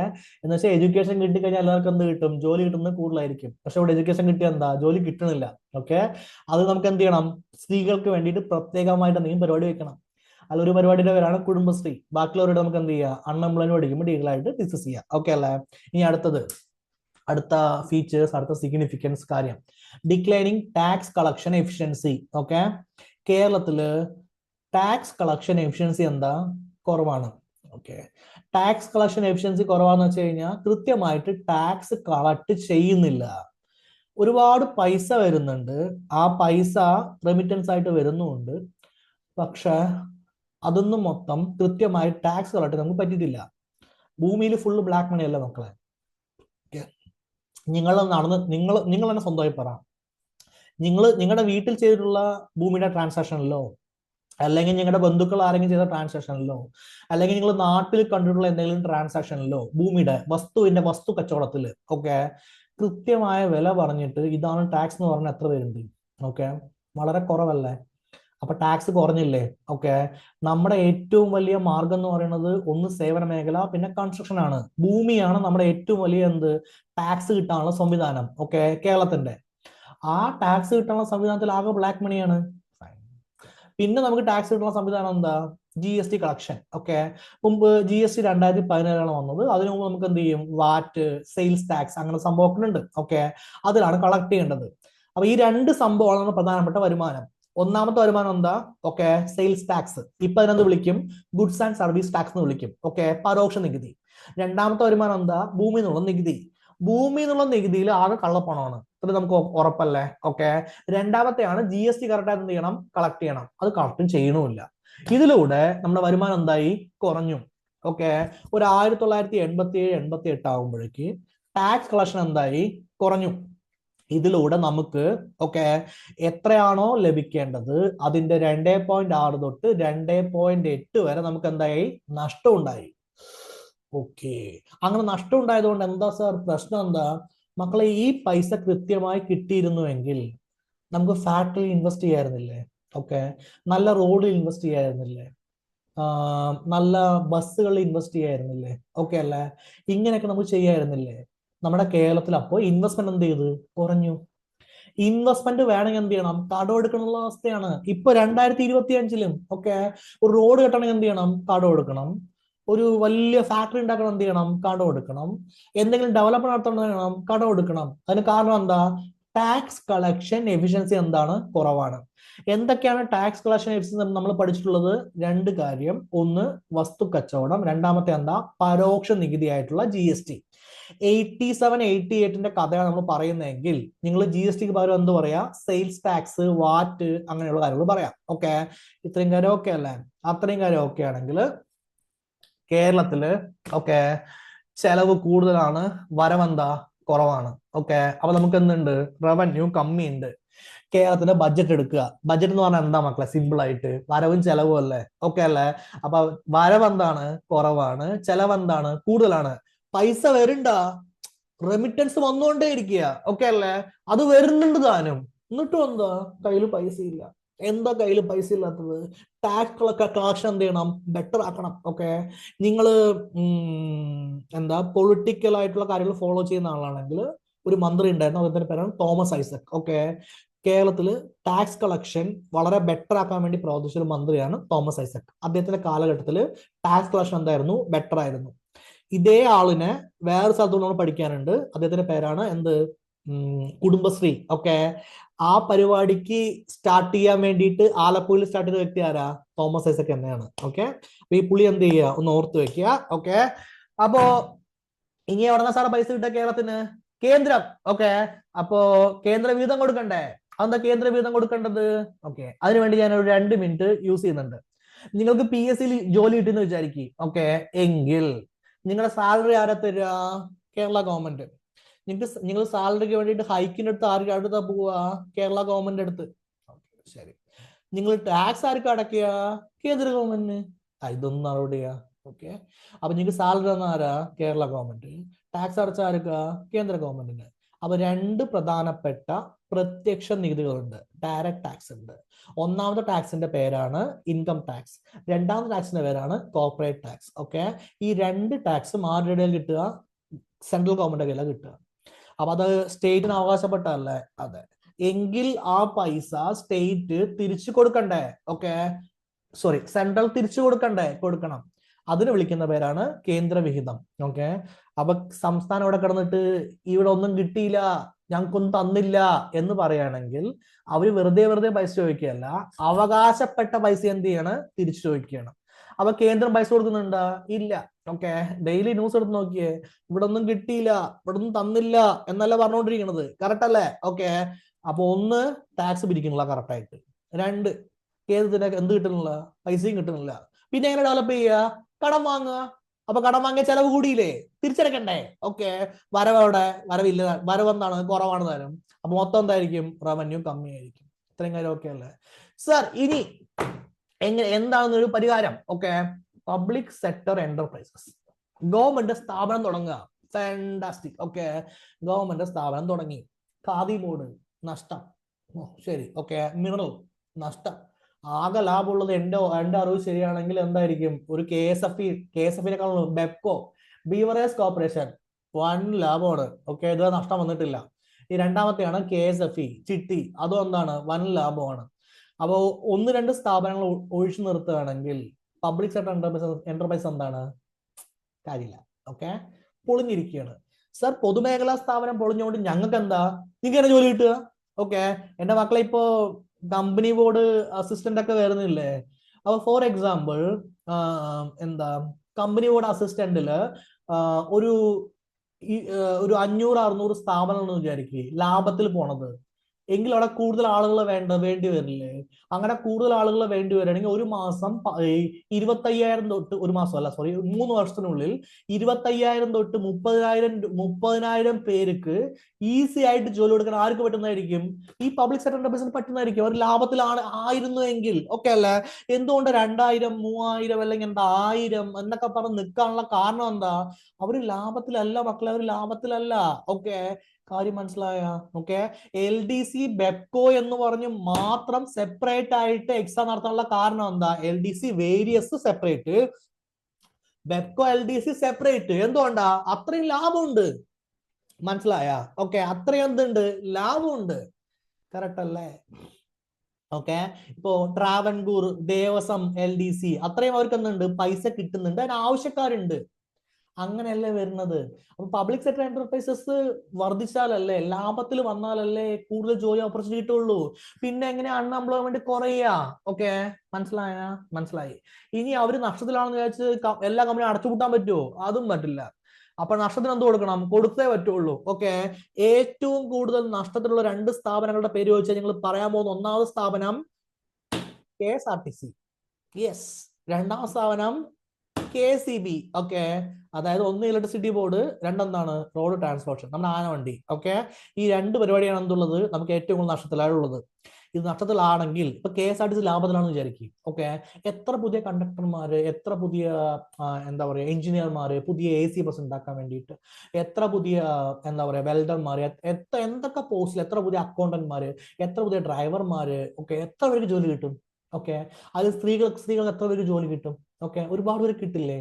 എങ്കിൽ ഓക്കെ, കേരള തൊഴിലില്ലായ്മയ്ക്ക് ഒരു പരിഹാരമല്ലേ പബ്ലിക് സെക്ടർ എന്റർപ്രൈസസ് എന്ത് ചെയ്യുക, ഡെവലപ്പ് ചെയ്യാന്ന് പറയുന്നത്? നമുക്ക് ഡെവലപ്പ് ചെയ്യാൻ പറ്റിയിട്ടുണ്ടോ? ഇല്ല. ഓക്കെ അല്ല? ഇത്രയും കാര്യം ഓക്കെ ആണല്ലോ? അതെ. അപ്പൊ ഇതില് മൊത്തം കേരളത്തിന്റെ വരുമാനം എടുക്കുകയാണെങ്കിൽ ഈ പബ്ലിക് സെക്ടർ എന്റർപ്രൈസ് എന്നുള്ള ലോസ് മാത്രം 14.3% എന്ത് ചെയ്യുന്നത് വന്നിരിക്കുന്നത്. മനസ്സിലായ? ഓക്കെ, ഇത്രയും കാര്യം ഓക്കെ ആണല്ലോ? എന്തൊക്കെ പരിഷ്കരണം നടത്തിയിട്ട് എന്ത് ചെയ്യില്ല? പൊതുമേഖലാ സ്ഥാപനങ്ങളുടെ പഠനം എന്താ? മൊത്തത്തിൽ മോശമാണ്. ഇതൊക്കെ ഒന്ന് ശരിയാക്കിയാൽ എന്ത് പറ്റുള്ളൂ, നമുക്ക് ഈ പ്രോബ്ലം ഒക്കെ ശരിയാക്കാൻ വേണ്ടി പറ്റുള്ളൂ. ഓക്കെ, അടുത്ത പ്രശ്നമാണ്, അടുത്തൊരു സംഭവമാണ് time and cost over runs in infrastructure project. എന്ന് വെച്ചാൽ ഒരു റോഡ് ഉണ്ടാക്കാൻ പോയി. ഓക്കെ, നമുക്ക് രണ്ട് പ്രൊജക്ടിന്റെ പേരെടുക്കാം. ഒന്നിന്റെ പേര് കക്കാട് പ്രൊജക്ട്, ഒന്നിന്റെ പേര് കല്ലട പ്രൊജക്ട്. കല്ലട പ്രൊജക്ട് തുടങ്ങിയിട്ട് 43 വർഷം കണ്ടാണ് എന്ത് ചെയ്യുന്നത്, കംപ്ലീറ്റ് ചെയ്യുന്നത്. ഇപ്പോഴത്തെ കാലത്ത് ഒരു മനുഷ്യൻ 43 വർഷം ജീവിക്കുന്നത് എന്തില്ല, ഉറപ്പില്ല. ഓക്കെ, അപ്പോ എന്താണ് ആക്ച്വലി 6 വർഷം കൊണ്ട് തീർക്കേണ്ട പ്രൊജക്റ്റ് 43 വർഷം എടുത്തിട്ടാണ് അവരെന്ത് ചെയ്തിരിക്കുന്നത്, തീർത്തിരിക്കുന്നത്. ശരി. ഓക്കെ, ഇനി കക്കാട് പ്രൊജക്ടിന്റെ പരിപാടി എന്താണ് ആക്ച്വലി, ഓക്കെ, പറഞ്ഞതിനേക്കാളും 18 ടൈംസ് കൂടുതൽ എന്ത് ചോദിച്ചു, പൈസ ചോദിച്ചു. ഇതൊക്കെ ആരുടെ പൈസയാണ്, നമ്മുടെ പൈസ അല്ലേ? അതെ, നമ്മൾ സോപ്പ് ജീപ്പ് കണ്ണാടി വാങ്ങുന്നതിലുള്ള പൈസയല്ലേ? അതെ, നമ്മൾ കൊടുക്കുന്ന പൈസയല്ലേ? അതെ. ഓക്കെ, ഒരു പവർ പ്രൊജക്ട് സ്റ്റാർട്ട് ചെയ്യാൻ വേണ്ടി തീരുമാനിച്ച് എന്തിനു വേണ്ടിയിട്ടാ, KSEBക്ക് അല്ലെങ്കിൽ താപവൈദ്യുത നിലയത്തിന്, അങ്ങനെയൊക്കെ. ഓക്കെ, 63 മുതൽ 500% വരെ എന്താണ്, കൂടുതലാണ്. നമ്മൾ എക്സ്പെക്ട് ചെയ്തതിനേക്കാളും എന്താണ്, കൂടുതലായിട്ടാണ് എന്ത് വരുന്നത്, സമയം വരുന്നത്. 64% മുതൽ 777% വരെ കൂടുതലായിട്ട് എന്ത് വരുന്നത്, കോസ്റ്റ് വരുന്നത്. ഇങ്ങനെയൊക്കെ വന്നു കഴിഞ്ഞാൽ കേരളത്തിൽ ഒരു സംഭവം ഉണ്ടാവും. ആ സംഭവത്തിന് പേരെന്താ, wastage. Okay, time waste, money waste, total waste. ഇതൊക്കെ പരിഹരിച്ചാൽ മാത്രമേ കേരളത്തിൽ എന്ത് കിട്ടുള്ളൂ, എന്താ പറയാ, നല്ല ഇൻഫ്രാസ്ട്രക്ചർ, നല്ല സ്ഥാപനങ്ങൾ, പൈസ, ഇതൊക്കെ വരുള്ളൂ. ഇതെല്ലാം വന്നാൽ മാത്രമാണ് കേരളത്തിൽ നമുക്ക് എന്ത് ചെയ്യാൻ പറ്റുള്ളൂ, കൂടുതൽ ഡെവലപ്മെന്റ് നടത്താൻ വേണ്ടി പറ്റുള്ളൂ. ഇങ്ങനെ കൂടുതൽ ഡെവലപ്മെന്റ് നടത്തിയാൽ മാത്രമാണ് നമുക്ക് എന്ത് കിട്ടുള്ളൂ, തൊഴിൽ കൊടുക്കാൻ വേണ്ടി പറ്റുള്ളൂ. എങ്കിലാണ് കേരളത്തിൽ പഠിച്ചിട്ടുള്ള ആളുകൾക്ക് കേരളത്തിൽ തന്നെ നല്ല ശമ്പളത്തിന് തൊഴിൽ കൊടുക്കാനും കേരളത്തിൽ അൺഎംപ്ലോയിഡ് ആയിട്ടുള്ള എഡ്യൂക്കേറ്റഡ് ആയിട്ടുള്ള സ്ത്രീകൾക്ക് തൊഴിൽ കൊടുക്കാനും നമുക്ക് എന്ത് ചെയ്യാൻ പറ്റുള്ളൂ. ജോബ്ലെസ് ഗ്രോത്തിനെ മാറ്റിയതിനു ശേഷം ആക്ച്വൽ ഗ്രോത്തിലേക്ക് വരാൻ വേണ്ടി പറ്റുള്ളൂ. ഇത്രയും കാര്യം ഓക്കെ ആണെങ്കിൽ ഓക്കെ, ഈ കാര്യക്ഷമത എന്താണ്, പ്രശ്നമാണ് മക്കളെ, പ്രശ്നമാണ്. ഓക്കെ, ഇനി ഓൺഗോയിങ് ഇൻഫ്രാസ്ട്രക്ചർ പ്രൊജക്റ്റുമായി ബന്ധപ്പെട്ടിട്ടുള്ള പ്രശ്നങ്ങൾ. 2017 ഒരു കമ്മിറ്റി ഫോം ചെയ്തിട്ടുണ്ടായിരുന്നു. ഓക്കെ, എന്താണ് ആക്ച്വലി 4 പ്രധാനപ്പെട്ട മേജർ ഇറിഗേഷൻ പ്രൊജക്റ്റിനെ കുറിച്ച് എക്സാമിൻ ചെയ്യാൻ വേണ്ടിയിട്ട്. ഓക്കെ, 2020 ആകുമ്പോഴേക്ക് ഒരു പ്രൊജക്റ്റ് മാത്രം നമുക്ക് എന്ത് ചെയ്തിട്ടുള്ളൂ, കംപ്ലീറ്റ് ചെയ്യാൻ വേണ്ടി പറ്റിയിട്ടുള്ളൂ. ഒരുപാട് ടെക്നിക്കൽ ഫ്ലോസ് ഉണ്ടായിരുന്നു, ടെക്നിക്കൽ പ്രോബ്ലംസ് ഉണ്ട്. ഓക്കെ, പ്രൊജക്റ്റ് ഇംപ്ലിമെന്റ് ചെയ്യുന്ന നമ്മൾ എന്താണ്, വളരെ സ്ലോ ആയിട്ടാണ്. ഇതൊക്കെയാണ് കമ്മിറ്റിയുടെ എന്തുള്ളത്, കണ്ടുപിടുത്തം ഉള്ളത്. അപ്പൊ നിങ്ങളോട് എനിക്ക് പറയാനുള്ളത്, നമ്മൾ ഈ പ്രൊജക്റ്റ് എന്ത് ചെയ്യണം, ഇൻഫ്രാസ്ട്രക്ചർ കാര്യങ്ങൾ പെട്ടെന്ന് ചെയ്യാനുള്ള ഒരു നടപടി ഉണ്ടാക്കണം. പെട്ടെന്ന് ചെയ്താൽ മാത്രം പോരാ, 2 മഴയാകുമ്പോൾ എന്ത് ചെയ്യാൻ പറ്റില്ല, റോഡ് പൊളിയാൻ പറ്റില്ല. അങ്ങനെയും നമ്മൾ ചെയ്യണം. ഓക്കെ, എങ്കിൽ മാത്രമേ നമുക്ക് ഈ പരിപാടി എന്ത് ചെയ്യാൻ പറ്റുള്ളൂ, ബെറ്റർ ആക്കാൻ വേണ്ടി പറ്റുള്ളൂ. ഓക്കെ, നെക്സ്റ്റ് ഒരു ഫീച്ചറിന്റെ അല്ലെങ്കിൽ ഒരു പ്രോബ്ലത്തിന്റെ അല്ലെങ്കിൽ കേരള മോഡലിന്റെ ഇഫക്റ്റിന്റെ ഒരു പരിപാടിയാണ് physical challenges in Kerala economy. Okay, ഇതിനെക്കുറിച്ച് നമ്മൾ ബേസിക് ആയിട്ടുള്ള കാര്യം മുഴുവൻ നോക്കിയിട്ടുണ്ട്. കേരളത്തിൽ പൈസ ഉണ്ടാ, ഇല്ല. വരവാണോ ചെലവാണോ കൂടുതൽ, ചെലവ്. അപ്പൊ ഡെഫിസിറ്റ് ആണോ, എന്താ പ്രോഫിറ്റ് ആണോ, ഡെഫിസിറ്റ് എന്ന് വെച്ചാൽ എന്താ, ചെലവ് കൂടുതലാണ്. ഓക്കെ, അപ്പൊ നമുക്ക് ക്യാപിറ്റൽ എക്സ്പെൻഡിച്ചർ ചെയ്യാൻ പറ്റുമോ, ഇല്ല. ക്യാപിറ്റൽ എക്സ്പെൻഡിച്ചർ എന്ന് പറഞ്ഞാൽ അർത്ഥം എന്താ, റോഡ് ഉണ്ടാക്കുക, എന്താ പറയാ, ഫാക്ടറീസ് ഉണ്ടാക്കുക, അതൊക്കെ ചെയ്യാൻ പറ്റുമോ, ഇല്ല. ഓക്കെ, അപ്പൊ ഇത്രയും കാര്യങ്ങൾ നിങ്ങൾക്ക് ഇപ്പൊ അറിയാം. ഇത് നമുക്ക് അതിന്റെ വർഷങ്ങൾ നമുക്ക് നോക്കാം. ഓക്കെ അല്ലേ? കേരളം റവന്യൂ ഡെഫിസിറ്റ് ഫേസ് ചെയ്ത് സ്റ്റാർട്ട് ചെയ്ത് തുടങ്ങി എപ്പോൾ തൊട്ട്, 83-84 കാലഘട്ടങ്ങളിലൂടെ റവന്യൂ ഡെഫിസിറ്റ്, ഓക്കെ, വരുമാനത്തിലെ കുറവ് നമ്മൾ എന്ത് ചെയ്തു, ഫേസ് ചെയ്ത് തുടങ്ങി. ഫിസിക്കൽ ഡെഫിസിറ്റ് വന്നു തുടങ്ങി 1995 തൊട്ട് 96 കാലഘട്ടം തൊട്ട്. അതെവിടെയാ വരിക, ബഡ്ജറ്റിലാണ് വരിക. മൊത്തത്തിൽ പൈസ ഇല്ല. അപ്പൊ ഒരു 95-96 തൊട്ട് നമ്മൾ ക്യാപിറ്റൽ എക്സ്പെൻഡിച്ചർ, അതായത് റോഡ് ഉണ്ടാക്കുന്ന പ്രവർത്തനം, അങ്ങനെയൊക്കെ എന്തായി, വളരെ കുറഞ്ഞിട്ടാണ് നമ്മൾ ചെയ്യുന്നത്. ഓക്കെ, പബ്ലിക് സെക്ടറിന്റെ കയ്യിൽ എന്തില്ല, പൈസയും ഇല്ല. അവിടെ നമുക്ക് എന്ത് ചെയ്യാൻ പറ്റില്ല, കയ്യിൽ പൈസയും കിട്ടുന്നില്ല. ഓക്കെ, അപ്പൊ ആകെ ഗൾഫുകാർ മാത്രമേ ഉള്ളൂ നമ്മുടെ കയ്യില്. അതെ, ഗൾഫുകാരാണ് മക്കളെ കേരള എക്കണോമിയുടെ നട്ടെല്ല്. അതൊരു സത്യമാണ്. ഓക്കെ, അവരവിടെ പോയി ചോര നീരാക്കി ഇങ്ങോട്ട് അയക്കുന്ന പൈസ കൊണ്ടാണ് കേരളം എന്തിരിക്കുന്നത്, ഉണ്ടായിരിക്കുന്നത്. മനസ്സിലായ? ഓക്കെ, അപ്പൊ ഒരു ഗൾഫുകാരെ കണ്ട എന്ത് ചെയ്യുക, ഒരു സല്യൂട്ട് വയ്ക്കുക. Okay, human development and economic growth. Okay, അപ്പൊ എന്റെ ചോദ്യം, നമ്മൾ ഹ്യൂമൻ ഡെവലപ്മെന്റിൽ എന്താ പറയാ, ഡെവലപ്പ് ആയില്ലേ? എക്കണോമി വളർന്നില്ലേ? എംപ്ലോയ്മെന്റ് കൂടിയാ? ഓക്കെ. അൺഎംപ്ലോയ്മെന്റ് ഉണ്ടാ? ഉണ്ട്. ഓക്കെ, ഇത്രയും കാര്യം ഓക്കെ ആണല്ലോ? അതെ. എഡ്യൂക്കേഷൻ നമ്മൾ ഡെവലപ്പ് ആയില്ലേ? അതെ. ഹെൽത്ത് നമ്മൾ ഡെവലപ്പ് ആയില്ലേ? അതെ. എങ്ങനെയാ വന്നത്? റെമിറ്റൻസിലൂടെ അല്ലേ വന്നത്? അതെ. എന്നാൽ അൺഎംപ്ലോയ്മെന്റ് ഇഷ്യൂസ് ഉണ്ടാ? ഉണ്ട്. എഡ്യൂക്കേറ്റഡ് വുമൻ ഇടയിലാണുള്ളത്? അതെ. ഓക്കെ അല്ലേ? ഇനി ഈ ഡെവലപ്മെന്റ് ചലഞ്ചസ്, 2018 ഫ്ലഡ് വന്നില്ലേ? അതെ. 19 കോവിഡ് വന്നില്ലേ? അതെ. ഓക്കെ. അപ്പൊ 2020-21 ആകുമ്പോഴേക്ക് കേരളത്തിന്റെ ഗ്രോത്ത് എന്തായി? -9 ആയില്ലേ? അതിന് കാരണം നമ്മളാണോ? അല്ല. എന്താണ്? ഒന്ന് പ്രളയം, ഒന്നെന്താ? കൊറോണ. ഓക്കെ. എങ്കിൽ നമ്മൾ നമ്മുടെ രീതി മാറ്റിയല്ലേ പറ്റുള്ളൂ. ഇതുവരെ വന്ന രീതി ചെയ്യാൻ പറ്റുമോ? ഇല്ല. അപ്പൊ phase 1 എപ്പോ തൊട്ട് എപ്പോ വരെ? ഒരു 60 തൊട്ട് 87 വരെ. ഓക്കെ. phase 2 എപ്പോ തൊട്ട് എപ്പോ വരെ? ഒരു 88 തൊട്ട് 2020 വരെ. ഇപ്പൊ നമ്മൾ ചെയ്യുന്നത് എന്താ? phase 3. Oh yes. ഓക്കെ. അപ്പൊ കേരള മോഡൽ phase 3 നമ്മൾ എപ്പോ സ്റ്റാർട്ട് ചെയ്തിട്ടുണ്ട്? 2020 സ്റ്റാർട്ട് ചെയ്തിട്ടുണ്ട്. ഓക്കെ. പുതിയ കാലം, പുതിയ പ്രശ്നങ്ങൾ. Oh fine. ഓക്കെ. നമ്മുടെ കേരളത്തിന്റെ പോപ്പുലേഷൻ ഡെൻസിറ്റി 1960-61 435 ആയിരുന്നു. 2018-19 എന്താണ്? 874 ഓക്കെ. ഇന്ത്യ എന്ന് പറയുന്നത് 135 407 ആയപ്പോ കേരളം എന്ന് പറയുന്നത് 435 874 കൂടി. ഓക്കെ. ഫീമെയിൽ ലിറ്ററസി റേറ്റ് എന്ന് പറയുന്നത് കേരളത്തിൽ 2020 94% ആണ്. ഇന്ത്യയുടെ എത്രയാണ്? 71%. കേരളത്തിൽ ജനിക്കുന്ന ഒരു പുരുഷന്മാർ ഓക്കെ 65.4 വർഷം എന്ത് ചെയ്യുന്നു? ജീവിക്കുന്നു. എപ്പോ? 81-85 കാലഘട്ടത്തിലാണെങ്കിൽ 2018 അവർ എന്ത് ചെയ്യുന്നു? 72.5 വർഷം എന്ത് ചെയ്യുന്നു? ജീവിക്കുന്നു. ഇത് നാഷണൽ ആവറേജിനെക്കാളും എന്താ? കൂടുതലാണ്. ഓക്കെ. അപ്പൊ നമ്മുടെ തിയറി പാർട്ട് നമ്മൾ ഈ മൂന്നാമത്തെ വീഡിയോയിലൂടെ എന്ത് ചെയ്തു? തീർത്തു. ഇനി ആപ്ലിക്കേഷൻ പാർട്ടാണ് നമ്മൾ അടുത്ത വീഡിയോ എന്ത് ചെയ്യാൻ പോകുന്നത്. ഓക്കെ അല്ലേ? അപ്പൊ ക്ലാസ് നന്നായി കാണുക, ഓർഡറിൽ കാണുക, നന്നായിട്ട് മനസ്സിലാക്കുക. ഓക്കെ. നോട്ട്സിന് വേണ്ടിയിട്ട് @Kiran Study Circle 123 Telegram channel എന്ത് ചെയ്യുക? നോക്കുക. അതിൽ നോട്ട്സ് ഉണ്ടാവും. എന്ത് ഡൗട്ട് ഉണ്ടെങ്കിൽ എന്ത് ചെയ്യുക? ചോദിക്കുക, മനസ്സിലാക്കുക. ഓക്കെ. ഇത്രയും കാര്യങ്ങളൊക്കെ ആണെങ്കിൽ നമുക്ക് ഇതുപോലുള്ള ക്ലാസ്സിൽ വീണ്ടും കാണുന്നവരെ Tata, bye bye and take care.